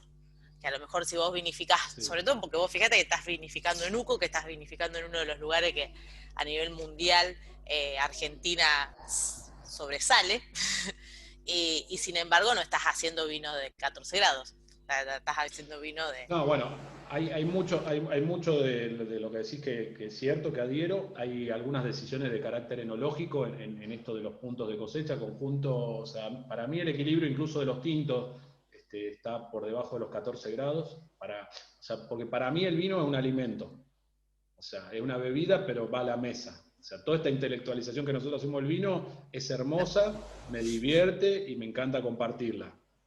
Pero el disfrute del vino, para mí, es en otro contexto, que es el vino en la mesa, disfrutado y compartido, sin tanto protagonismo, o sin más protagonismo que la lasaña, que la costilla o que lo que esté, digamos, a la par de todo eso.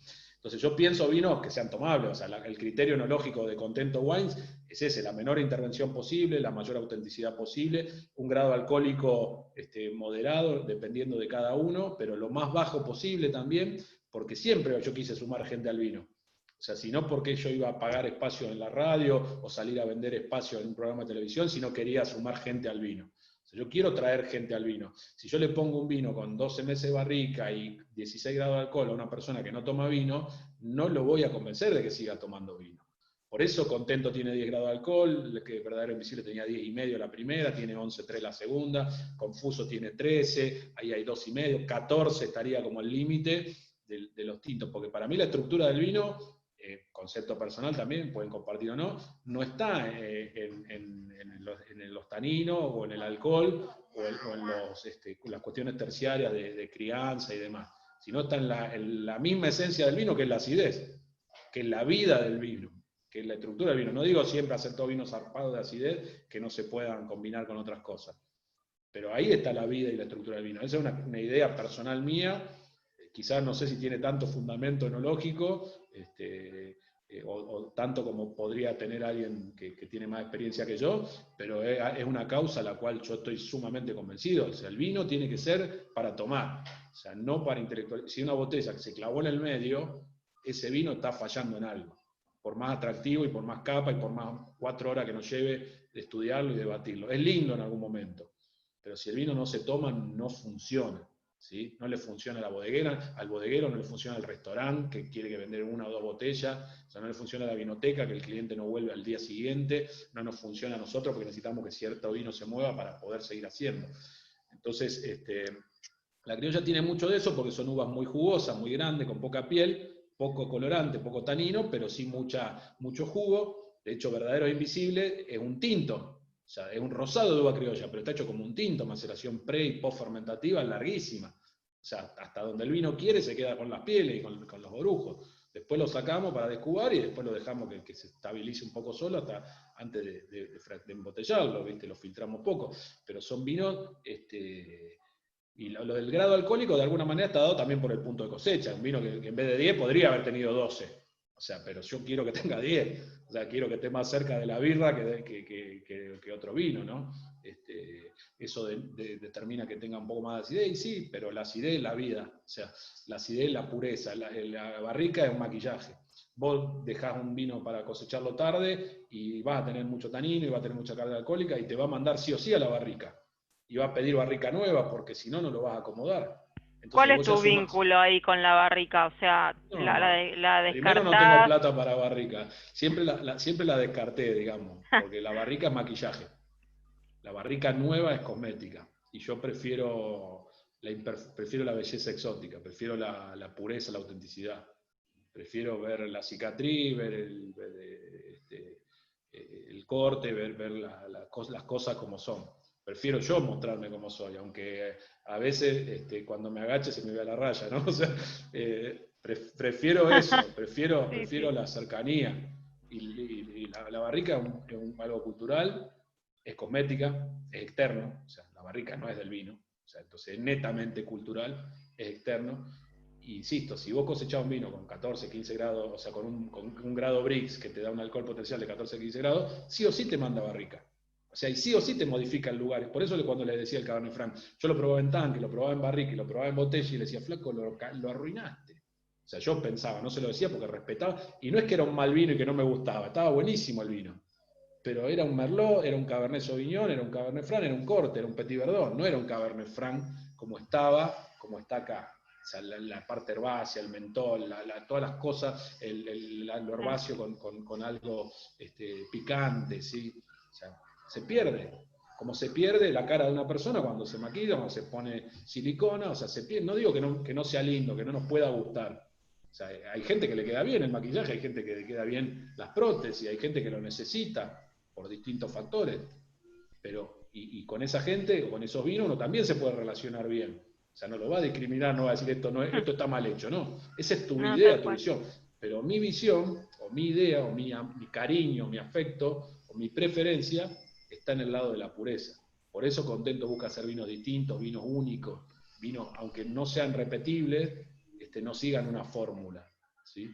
Entonces, la criolla tiene mucho que ver con eso, nos posiciona también distinto frente a los demás, porque es algo que tenemos nosotros y que no tienen los otros, o sea, que aparte nos costó 500 años tenerlo, ¿sí?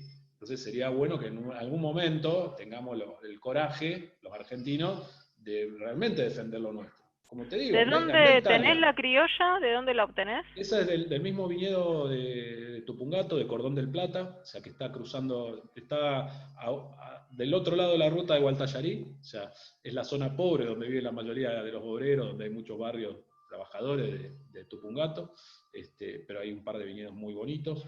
Este es un parral de los años 60, son árboles, de un viñedo orgánico de un amigo, o sea que hay material para hacer. Por eso tampoco tiene sentido ponerse a producir uva. O sea, con tanta historia, con tanto, o sea, plantar una hectárea sale una fortuna, o sea, no, para después la uva no cubrir los costos de mantenimiento del viñedo. O sea, hacer vino es posta que es un acto heroico, o sea, pero posta. Por ahí hay gente que arrancó antes o que tiene los recursos del abuelo o del padre y sigue laburando. Hay gente que tiene mucho capital porque hizo fortuna en otras cosas y se mete. Pero aún así es posta un acto heroico. Lo mío quizás sea más del estilo de un héroe autóctono, ¿no? De un nafta super, no sé si vieron la película, o no me sale el nombre de este héroe, de este superhéroe, que es cualquiera, pero no me lo acuerdo ahora, pero sí que es un acto heroico, o sea, es un acto de amor, de coraje, o sea, entonces tenemos que ser muy respetuosos todo cuando hablamos de un vino simplemente porque no nos puede gustar a nosotros. O sea, yo tengo bien claro mi gusto pero ¿cómo le voy a faltar el respeto a un flaco que hace 100 años mantiene un viñedo? O sea, me puede no gustar. De hecho, hay vinos míos que no me gustan tanto hoy, y que como te digo, no sé si más allá que tomaría la misma decisión, pero no sé si hoy lo volvería a hacer. Pero ¿cómo no voy a respetar esa historia, ese recorrido, ese saber, ¿no? Ese amor, ese sacrificio que tiene que ver con hacer vino? Por eso también decidí hacer vino, ¿no? Para terminar de comprender eso que en teoría sabía que es lo que cuesta realmente hacer un vino, ¿no? Posta a posta, sangre, sudor y lágrimas. O sea, se lo firmo y se los recuerdo con hechos y con circunstancias. O sea, yo me acuerdo hoy volver de Mendoza, mirar el retrovisor, mi hija y mi mujer atrás, el coso, y yo contarle que íbamos a hacer un vino y la lágrima corriendo por acá. O sea, recuerdo hoy levantarme a la madrugada en el Valle de Uco, subirme al auto y volverme frustrado porque no había podido pasar el vino a barrica. O sea, recuerdo hoy, me duele acá todavía, cuando me corté con el vin cuando estaba prensando. O sea, son cosas que, o sea, las recuerdo, ¿no? Las manos, las uñas negras que con gusto lucí durante 10 días por arrancar la torta del lo que quedaba de la prensa. Ahí dice, creo que vi Kriptonita la peli. No, pero el otro es uno, es internacional, es Deadpool, era el superhéroe. Deadpool. Eso sería más el Sí. modelo de héroe que vengo yo, que si lo cagan a palo en todos lados, o sea, se come todos los bifes. Sí, tal Lo cual. tengo, pero sin duda estoy convencido que hacer vino es un hecho de valor, ni hablar de que es una industria que genera mucho laburo y que está muy poco reconocida, porque siempre al vino se lo ve como el efecto que genera, ¿no? Como el hecho de chuparlo y simplemente, ¿no? Y no como la industria que es, como la cultura que es el vino. Entonces digo, si el vino no está bien puesto en la mesa y no fluye en la mesa, para mí no está funcionando. Por eso todos los vinos yo prefiero la tomabilidad. Vos estás tomando ahí el Cabernet Franc, Mati, que ese es el vino que va, el conjunto Cabernet Franc. Es el que más grado alcohólico tiene, que está cerca de los 14, si no me equivoco. Sí, encima yo acá en casa tomo sola, así que nada, estoy regulando porque la verdad que está rico. Ya me tomé media botella Sí, y todavía no comí, así que bueno, nada, estoy ahí. Quería saber si alguno de los chicos tenían preguntas, que quisieran hacerle a Fede comentarios sobre qué están tomando, qué han conseguido. ¿Se escucha? Sí, ¿se te escucha? Sí. Ah, perdón. No me ¿Puedo comer algo mientras? Coma. No. Che, bueno, nada, bueno, con Fede estuvimos de viaje, creo que hace 2 años o 3 años, Fede, que bueno, en esa locura que hace Fede de irse unos días y volverse, bueno, un miércoles me acuerdo, me estaba tomando una cerveza yo y me llega un mensaje al celu y dice, che, Vic, ¿querés ir? Nos vamos el viernes si querés a Mendoza, tengo que ir a ver unos vinos y hacer unas cosas y nos volvemos el lunes o el martes. Digo, bueno, dale, vamos. Y la verdad, todo eso que dijo Fede lo hicimos de hecho. De un lado para otro, cargar cajas, bajar cajas en otro lado, dar una charla en un lado, presentar los vinos en una vinoteca, juntarse con gente para hablar de negocios. La verdad es que fueron días de que los aprecié mucho porque nunca me había pasado eso. Porque uno conoce enólogos y demás y conoce el backstage, digamos, mejor dicho, no conoce el backstage, sino que conoce nada más la parte comercial y poética y demás, y la verdad que con esto que estuve con Fede estos 4 o 5 días fue todo lo que dijo, y la verdad que una experiencia de estar hospedándonos en una noche en un lado, la otra noche en otro lado, la otra noche volver a la otra noche al mismo lugar donde estábamos durmiendo, la verdad, bueno, y aparte de haber habido experiencias muy, muy lindas con muchos enólogos también, que esa por ahí podríamos decir que es la parte copada, digamos, y lo otro es todo laburo y laburo y laburo, y por ahí lo que no se ve también, que es tremendo eso. Así que la verdad fue una experiencia muy buena y supongo que no me va a pasar de vuelta. De hecho, hemos tenido cenas y charlas con gente que creo que, como dijimos con Fede esa misma noche, que cosas que no se van a volver a repetir. La verdad que son muy buenas, Fede, así que tremendo todo el laburo que haces. Sí, Son muy nostálgicos los dos. Les voy a decir que Sabina dice que al lugar donde has sido feliz no debieras tratar de volver.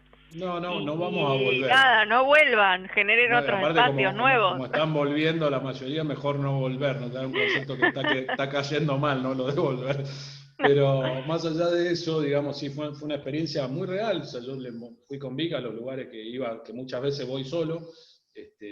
Fue también una experiencia copada porque justo probamos los vinos con Tim Atkin, aparte de bueno, de Tapia fue el otro crítico al cual yo le hice probar los vinos, algunos tuvieron más de 90 puntos, digamos, más allá de la subjetividad siempre es un reconocimiento y una experiencia. Yo lo hice por la experiencia, no por los puntos, lo mismo que lo hice con Tapia. Tapia después un año me invitó a probar los vinos finalistas de la guía en Uruguay. ¿Cómo llegan los vinos a gente como ellos, digamos? No, se los hice probar, ¿cómo llega? Se los mandás, y después en algunos casos, bueno, lo de Tim Atkin fue la mayoría de productores chicos en la casa de ahí de Ale Vigil, o sea, como una reunión aparte a todas las reuniones que le organizan y en las cuales se pagan, en el caso nuestro más de onda que por otro lado. Y después si el vino tiene premios, te ofrecen, si querés pautar o no, si tenés recursos, si te querés colaborar con la guía o no. pero después de que te enterás los puntos, o sea, no hay nada turbio, por lo menos en mi experiencia, como mucha gente puede llegar a imaginarse. Así que en ese sentido puedo dar fe de la experiencia transparente que son esas guías o esos puntajes o esos reportes, por lo menos de estos dos críticos con los cuales probé. Para Robert Parker se me escapó por una confusión de los días y demás, que el tiempo físico no me permitió estar, pero no me interesaba a mí por el puntaje, sino por mi experiencia, por estar con ese tipo contándole los vinos y ver qué me decía de los vinos en relación a otros vinos que él probaba y demás.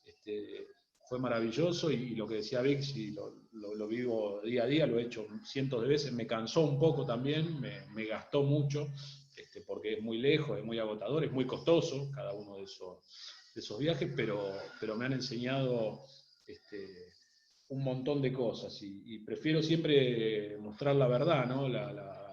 Mi verdad o mi experiencia y mi realidad, que contar una historia que podría estar diseñada en un laboratorio, en una oficina de marketing, y podría ser redondita, a preferir contar, digamos, esta verdad, mostrando a veces, como les decía, las cicatrices, o mostrando las hilachas también, porque creo que o sea, ser humano básicamente es eso, ¿no? Y el ejemplo de la cercanía o de la realidad o de la posibilidad de que si uno sueña o quiere o piensa que puede hacer algo, lo puede hacer en cualquier rubro que se le ocurra, es también un mensaje bastante poderoso, sobre todo para uno mismo.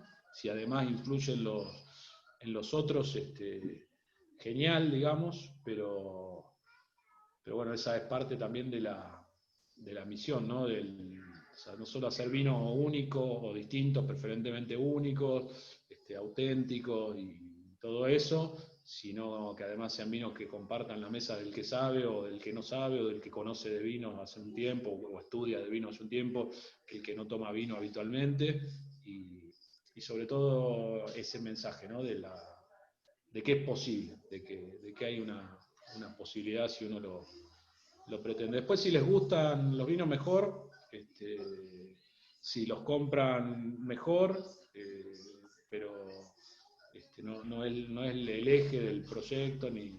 Igual me gustaría que quienes estén ahí con alguno de los vinos nos comenten qué les parece, qué han probado, si por ahí ahora no lo consiguieron o por algún motivo no están tomando, si alguna vez los probaron, no sé, los invito a... No me gusta monopolizar, sé que pueden pensar que sí, pero no, así que adelante, los invito a que abran los micrófonos e interactúen con nosotros. ¿Cómo va, Fede? Fue la cata que más lloré de todas. Realmente, entre vos y Matilde, que le mete la poesía, la cata que más lloré de todas. ¡Qué malo que no te sos! creo. Muy bueno, No sé proyecto, por qué y no bueno, creo. y respaldo mucho, aunque por ahí los alumnos dirán que yo bastardeo a la criolla, y acá claro, respaldo mucho, obviamente, la reivindicación de nuestra historia y nuestro origen. O sea, eso descartado. Por otro lado, también veo que, no es tu caso, obviamente, pero a partir justamente de esa reivindicación, hay realmente una escena mundial gastronómica donde se está constantemente buscando ese origen en la gastronomía. O sea, como dijiste vos, el vino no deja de ser un alimento, así que entra también en esa situación. Pero también me da bronca cuando veo una criolla de 1000 mangos de Molinos o de Uriguti. Entonces vos decís, loco, se están yendo. O sea, eso es justamente lo que socava todo el esfuerzo que hace gente como vos, ¿entendés? Entonces ahí está justamente el tema. En ese abuso de esa reivindicación, de ese laburo que han hecho ustedes, porque vos has sacado criolla antes que Molino y que Uriguti. Así que ahí donde no me cierra. A ver, la criolla me recierra como variedad en ese sentido de la diversidad que tenemos. Bueno, y tenemos una criolla que la rompe, que es el Torrontés, si vamos al caso. La rompe desde el punto de vista de los números, pero no me cierra justamente el abuso de ese laburo de ustedes en pos de, bueno, levantarla en pala. No sé vos, realmente decime la verdad, ¿cuánto sería un costo de un vino, más allá de tu sugerido, pero no puede salir más de 600 pesos un vino hoy de esa característica. Sí. Sí, obviamente ustedes lo saben también, hay muchas variables que inciden en el valor o en el precio de un vino, no el valor. También está el sentido que cada proyecto le da a lo que hace, ¿no?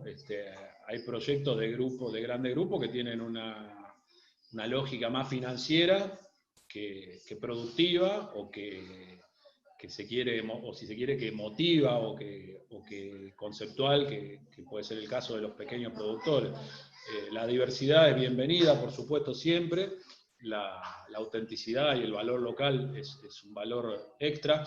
En el caso mío, yo creo también, por una visión personal, o sea, yo debería cobrar mis vinos más caros, siguiendo la lógica del mercado.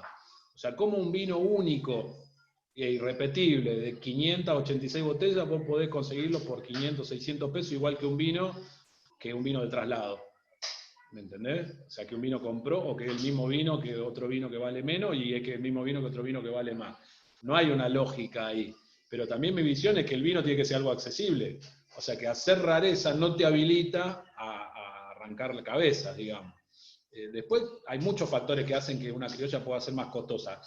Lamentablemente, el precio de la uva es el insumo que menos afecta el valor de un vino. O sea, vos tenés botella, tenés etiqueta, tenés caja, tenés marketing, tenés un montón de otras cosas. O sea, entonces, muchas veces el vino, y esto hay que tenerlo claro también, es una venta de otros insumos, no del líquido o de la esencia que puede tener adentro. El líquido es lo que menos vale de todo lo que... Ni hablar de esos grupos que pagan en 12 cuotas la uva al valor de 4 años atrás, y que compran 150.000 botellas en vez de 1.000. Entonces, bueno, hay otra lógica comercial. Por eso te digo, ellos que amortizan todo ese costo seco, imagínate lo que le puede salir a ellos la botella esa que venden 1.000. Pero ya te digo, más que todo porque socava la imagen, socava el esfuerzo de otro. Sí. Sí, pero bueno, por eso es importante estos encuentros, por eso es importante que los comunicadores entiendan eso y que diferencien, que no es lo mismo, a lo mejor la misma variedad de un vino que se hacen 10.000 o 50.000 o 100.000 botellas, o sea, de la variedad que sea, que de un vino que se hacen 1.000 botellas. No es lo mismo, no es el mismo vino, no es el mismo esfuerzo, no son los mismos costos, no es la misma idea, no es la misma lógica. Digo, te puede gustar o no, pero después... Hay que saber esa diferencia, ¿no? Y hay que saber apreciarla, saber notarla y comunicarla. No digo que sea mejor ni peor.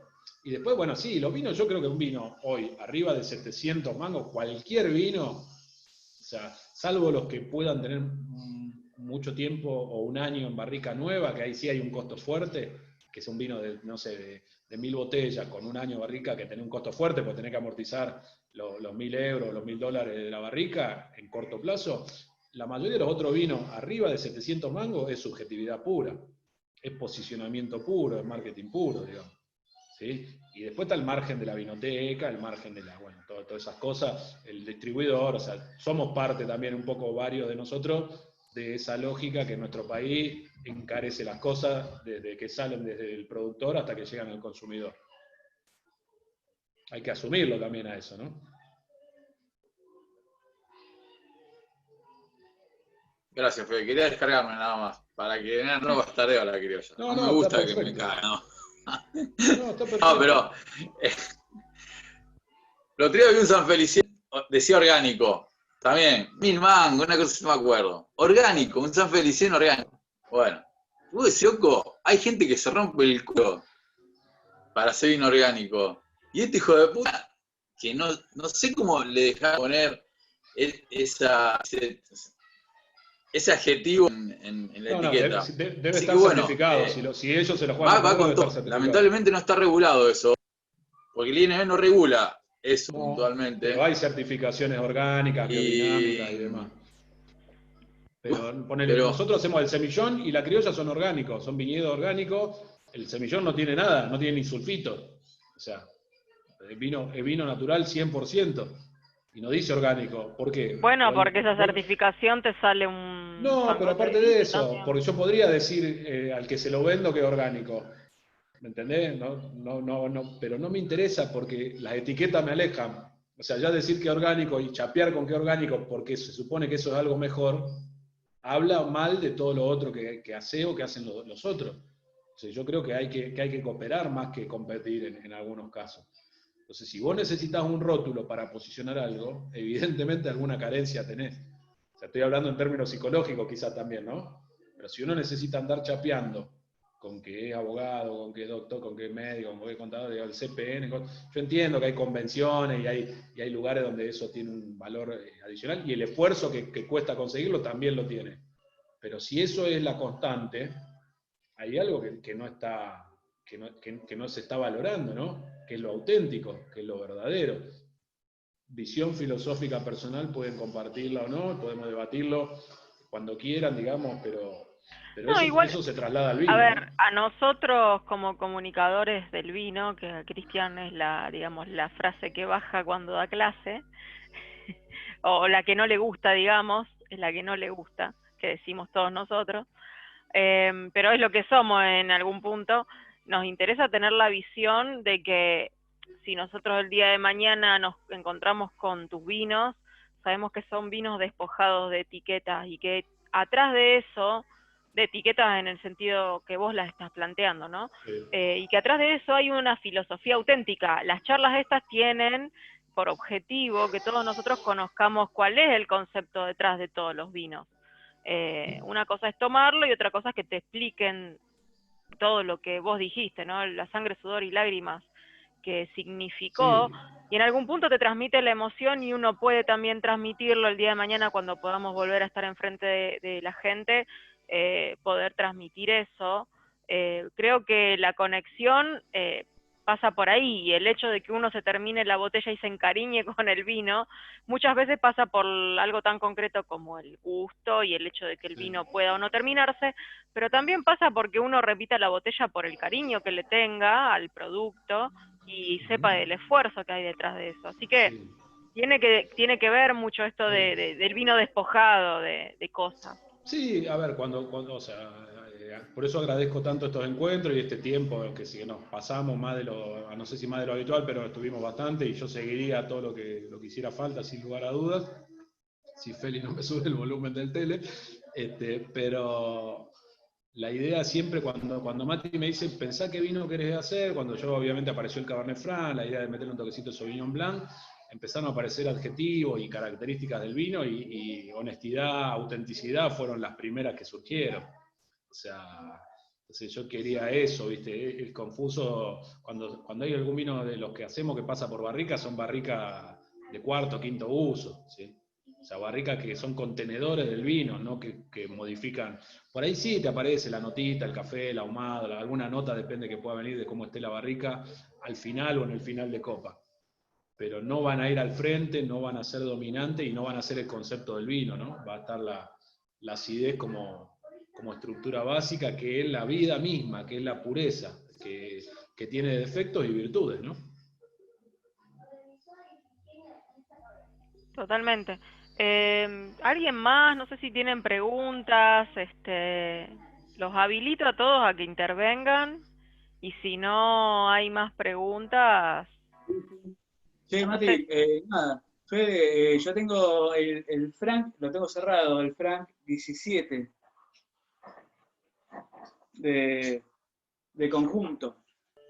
Ese vos lo probaste en el tanque. Es el que En el probamos tanque, sí, ahí en Tupungato. sí. Que fuimos ese día a probarlo para ver cómo estaba. Un vino que tuvo sus conflictos de crianza y demás, que por suerte terminamos de resolver acordando, y ya lo tengo, ya tenía la mitad acá, y ahora esta semana me llegó las últimas 700 botellas. Pero ese Sí, es un Cabernet Franc. eran 1000 litros cuando fuimos a probarlo. Era un tanque de 1000 litros, un Cabernet Franc de ahí de Gualtallarí, estuvo un año y pico en el tanque, un poquito más demorado por eso del fraccionamiento, y después estuvo un año y pico en la botella, que ahora tiene un poquito más, y debería haber tenido un mejor corcho, que era la idea, pero no es el caso, por eso estaba por ahí un poquito manchado, pero bueno, ese corcho me lo regalaron, y a caballo regalado no se le miran los dientes. De cualquier modo, es un vino, son vinos que están pensados para un consumo inmediato. ¿Cómo? Perdón, Vic, te perdí un poco. No, que en ese momento, en ese viaje, vos estabas tratando con la gente de Diam.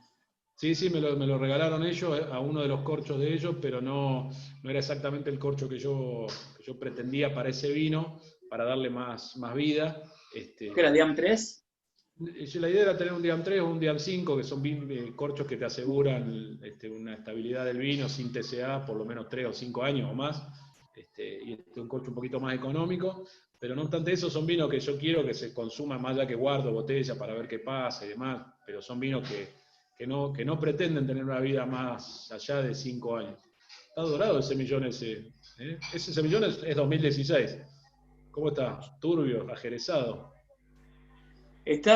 Sí, te iba a decir, está apenitas turbio, apenitas evolucionado, pero una evolución totalmente delicada, digamos, no es una evolución molesta ni nada, sigue teniendo el nervio, la frescura, digamos, que tiene que tener el semillón tuyo en particular, y tiene esas notas de pasa de uva en nariz que Sí. le quedan muy bien, y de hecho Sí. estoy buscando un queso porque lo pide a grito. Sí, bueno, ese es un vino de aperitivo ideal, súper fresco, está pensado también para esa instancia. El bajo grado alcohólico ayuda mucho a que esa acidez esté bien marcada, digamos, que sea lo dominante, y por eso la longevidad.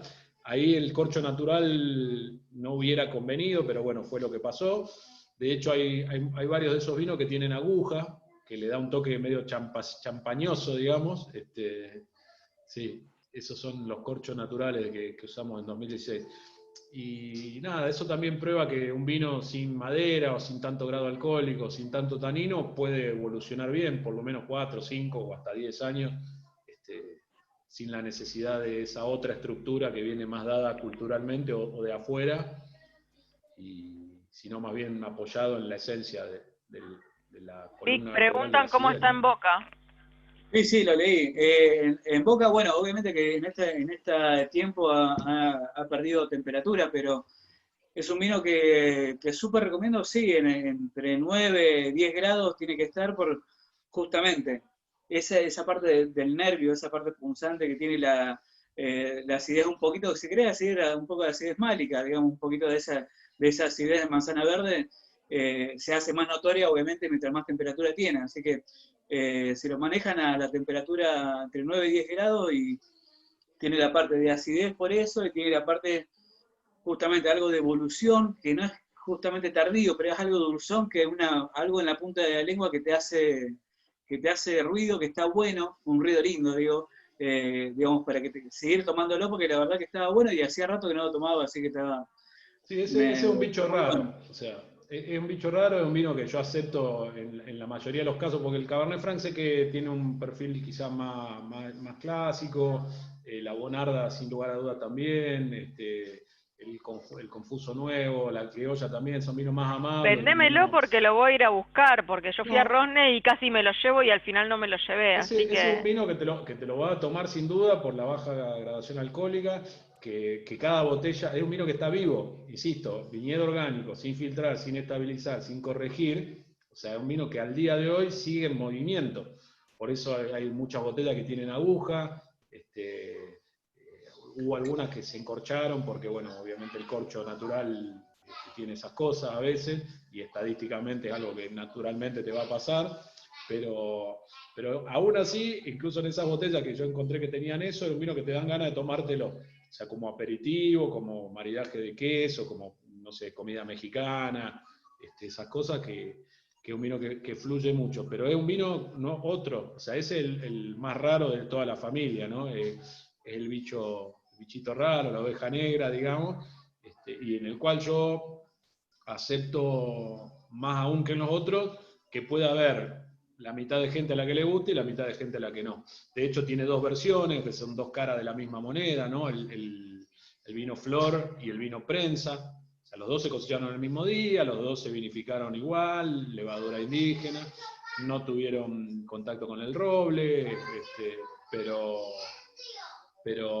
son dos caras de la misma moneda, y para mí el valor que tiene es que refleja la verdadera cara de un semillón.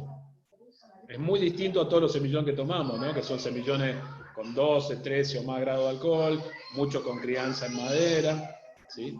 Entonces ya ahí hay otros factores que hacen que el semillón que nos guste, que incluso a mí también me guste, ya no sea un semillón puro, ¿no? Ahí hay Sí, se un entiende. semillón en estrado puro. Te puede gustar o no, Mati, o sea, ¿me entendés? Como te puede No, lo gustar voy el a ir a estilo de buscar, si no música, se lo llevaron, lo voy a ir a buscar. pero sí, yo tengo siempre algunas botellas que voy guardando, si no, cualquier cosa que quieran probar y no encuentren, me avisan y lo hacemos, y cuando podamos nos juntamos y probamos todo.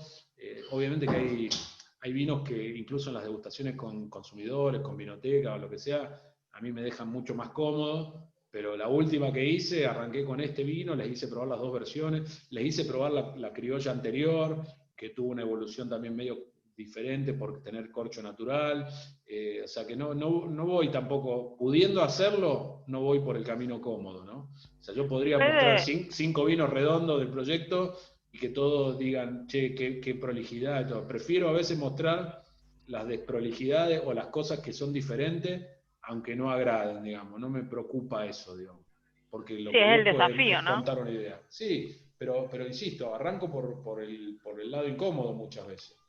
Si no no me Me acomplejo. veo obligada a hacerte una pregunta, ya que están todos tímidos los asistentes, es ¿qué se viene para el futuro? O sea, ¿cuáles son las añadas próximas? ¿Qué estás trabajando? ¿Hay algo en mente? ¿Vamos a encontrar confuso, contento y conjunto añadas a futuro, 2019, 20? ¿Hiciste algo? Perdón, Mati, saludo, Fede, te mando un abrazo. Un gusto, Todo bien Bernardo, ahí. soy, un gusto Gusto escucharte verte. como Sí, te veo, te siempre. veo. Te Ya quiero mucho, loco. tomaremos, espero que Compañero del pronto vino, volvamos a juntarnos. sabés mucho y valoro mucho la experiencia que comparto con vos. Por ahí hay cosas que uno no dice en el día a día o en los encuentros porque son a veces más casuales o más frívolos, a veces las cosas que uno está, pero soy un tipo que quiere mucho el vino, que sabe mucho de vino y para mí eso siempre ya es un motivo de admiración y te aprecio porque sos un buen tipo, pero también en relación al vino por eso. Música para mis oídos, pero evidentemente y escuchándote hoy esta hora y media, inalcanzable tu sapiencia. Te mando un abrazo. Se me No. corta el teléfono, no tengo más batería. Pásenla lindo, Cuídate. chau, chau. Ya nos veremos. Gracias. Chau, chau. Bueno, voy a lo que preguntabas, Mati. La verdad no lo sé. O sea, nunca supe mucho, digamos, de nada. Sí, siempre viste, o sea, no quiero ser el que más sabe o el que más sepa en determinadas circunstancias. Y ahí tenemos que laburar mucho siempre con el ego, ¿no? Cuando hacemos cosas y como seres humanos que siempre está ahí como picándonos la cabeza y demás. Pero sí quiero ser uno de los que más aprenda. O sea, no tampoco el que más aprenda, pero sí uno de los que más se esfuerza en aprender. Y en consecuencia no sé qué va a pasar con el proyecto. Este año no hice nada.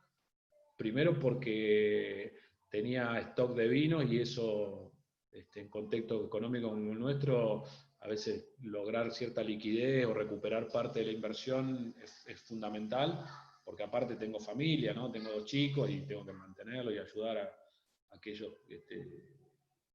crezcan en el entorno más saludable posible y es una responsabilidad adicional. Pero fue un año muy complejo, obviamente, por todo lo que sabemos, por lo que nos pasó.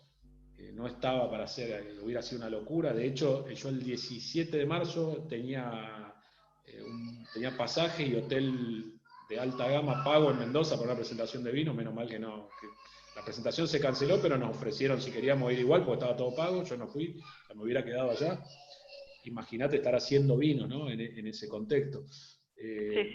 Lo que no quita que yo no avance sobre algún vino que haya hecho algún amigo y digamos, che, me gusta y lo corto con le meto un chorro de o seguramente cuando esto se aclare, cuando yo pueda volver, una de las primeras cosas que quiero hacer es ir al sur, a la zona vitivinícola del sur y volver al norte, a Salta y todos esos lugares.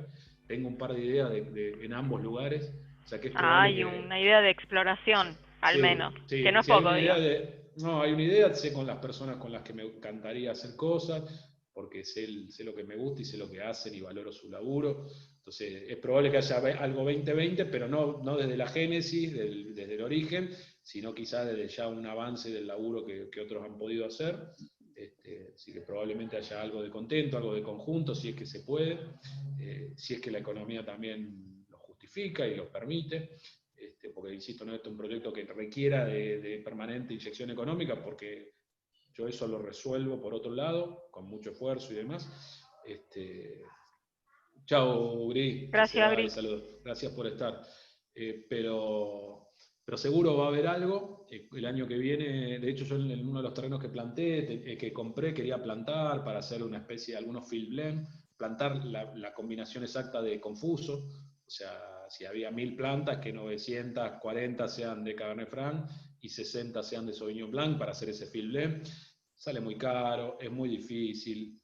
Tener una persona de confianza allá y que te haga los laburos realmente cuando vos lo necesitas es muy complejo.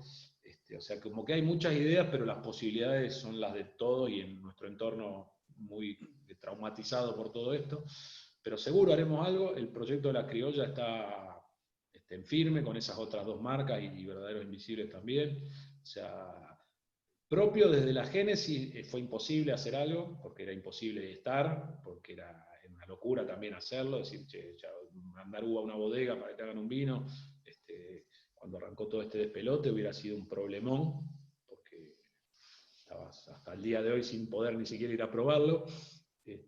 Pero seguro va a haber algo. O sea, hay sueños, hay ideas, hay conceptos como en cada uno de los vinos, y hay algo muy en claro que yo tengo, que es que es muy probable que, o sea, el vino es algo que te agarra y que no te suelta. O sea, yo cuando compré uno de los terrenos en Mendoza, yo me veía de viejo comiendo asado o recibiendo un grupo de sommelier o de algo, o comiendo asado y tomando vinos con amigos en ese lugar, ¿no?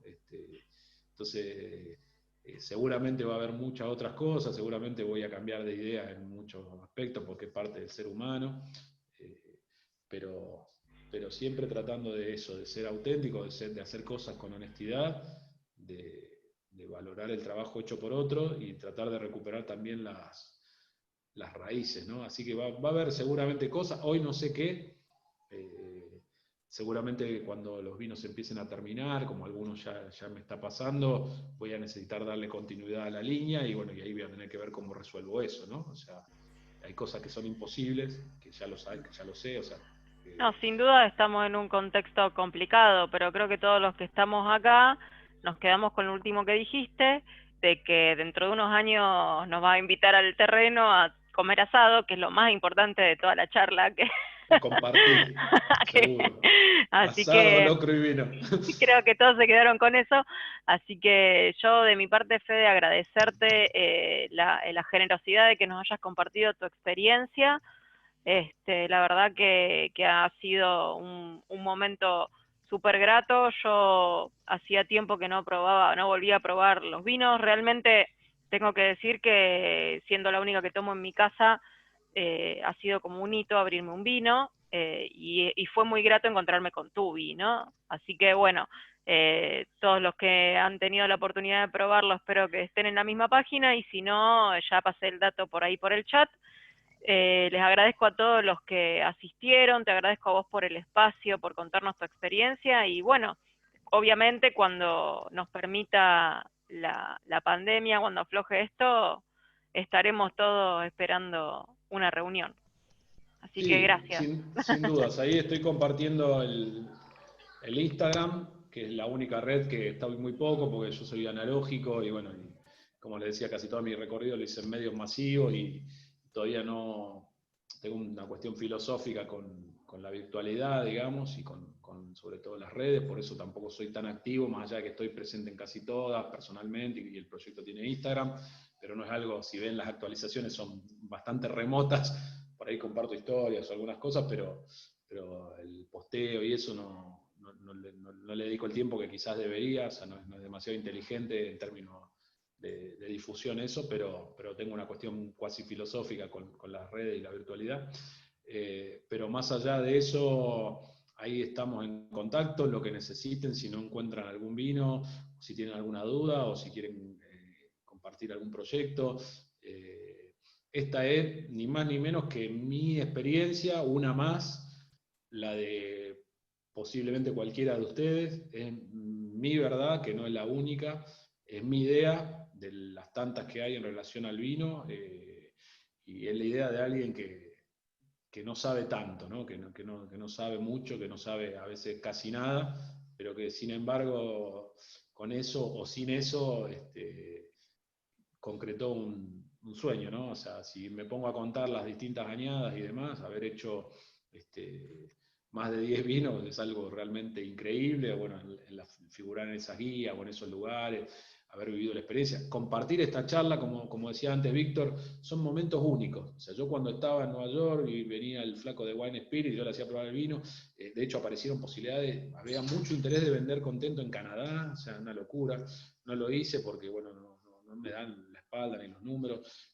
Me llamó un flaco de Dinamarca, de Copenhague, que tiene wine bar y demás, o sea, por supuesto, para venderle ahí tenés que tener, no sé, venderle $15.000, hagan la cuenta rapidito, rogar que lleguen, rogar que el flaco te lo pague, que ponerle que confían que te lo pague, que serio te lo pague, rogar, después ver cómo convertir los costos que vos tenés al dólar blue y lo que cobrás al dólar oficial, o sea, bueno, pero más allá de eso, la posibilidad y la accesibilidad de esas circunstancias son únicas, como esta charla, como esos momentos que les decía el San Pablo, como esas decisiones que hubo que tomar, y eso es algo que tiene un valor inmenso y que a cada uno de nosotros nos nutre y no nos lo quita nadie, ¿no? O sea, yo sé que van a tener 1.500 charlas con 1.500 enólogos que saben más de vino, que hacen mejores vinos, que sacan mejores puntajes o vinos más reconocidos, que son mejores comercialmente y demás.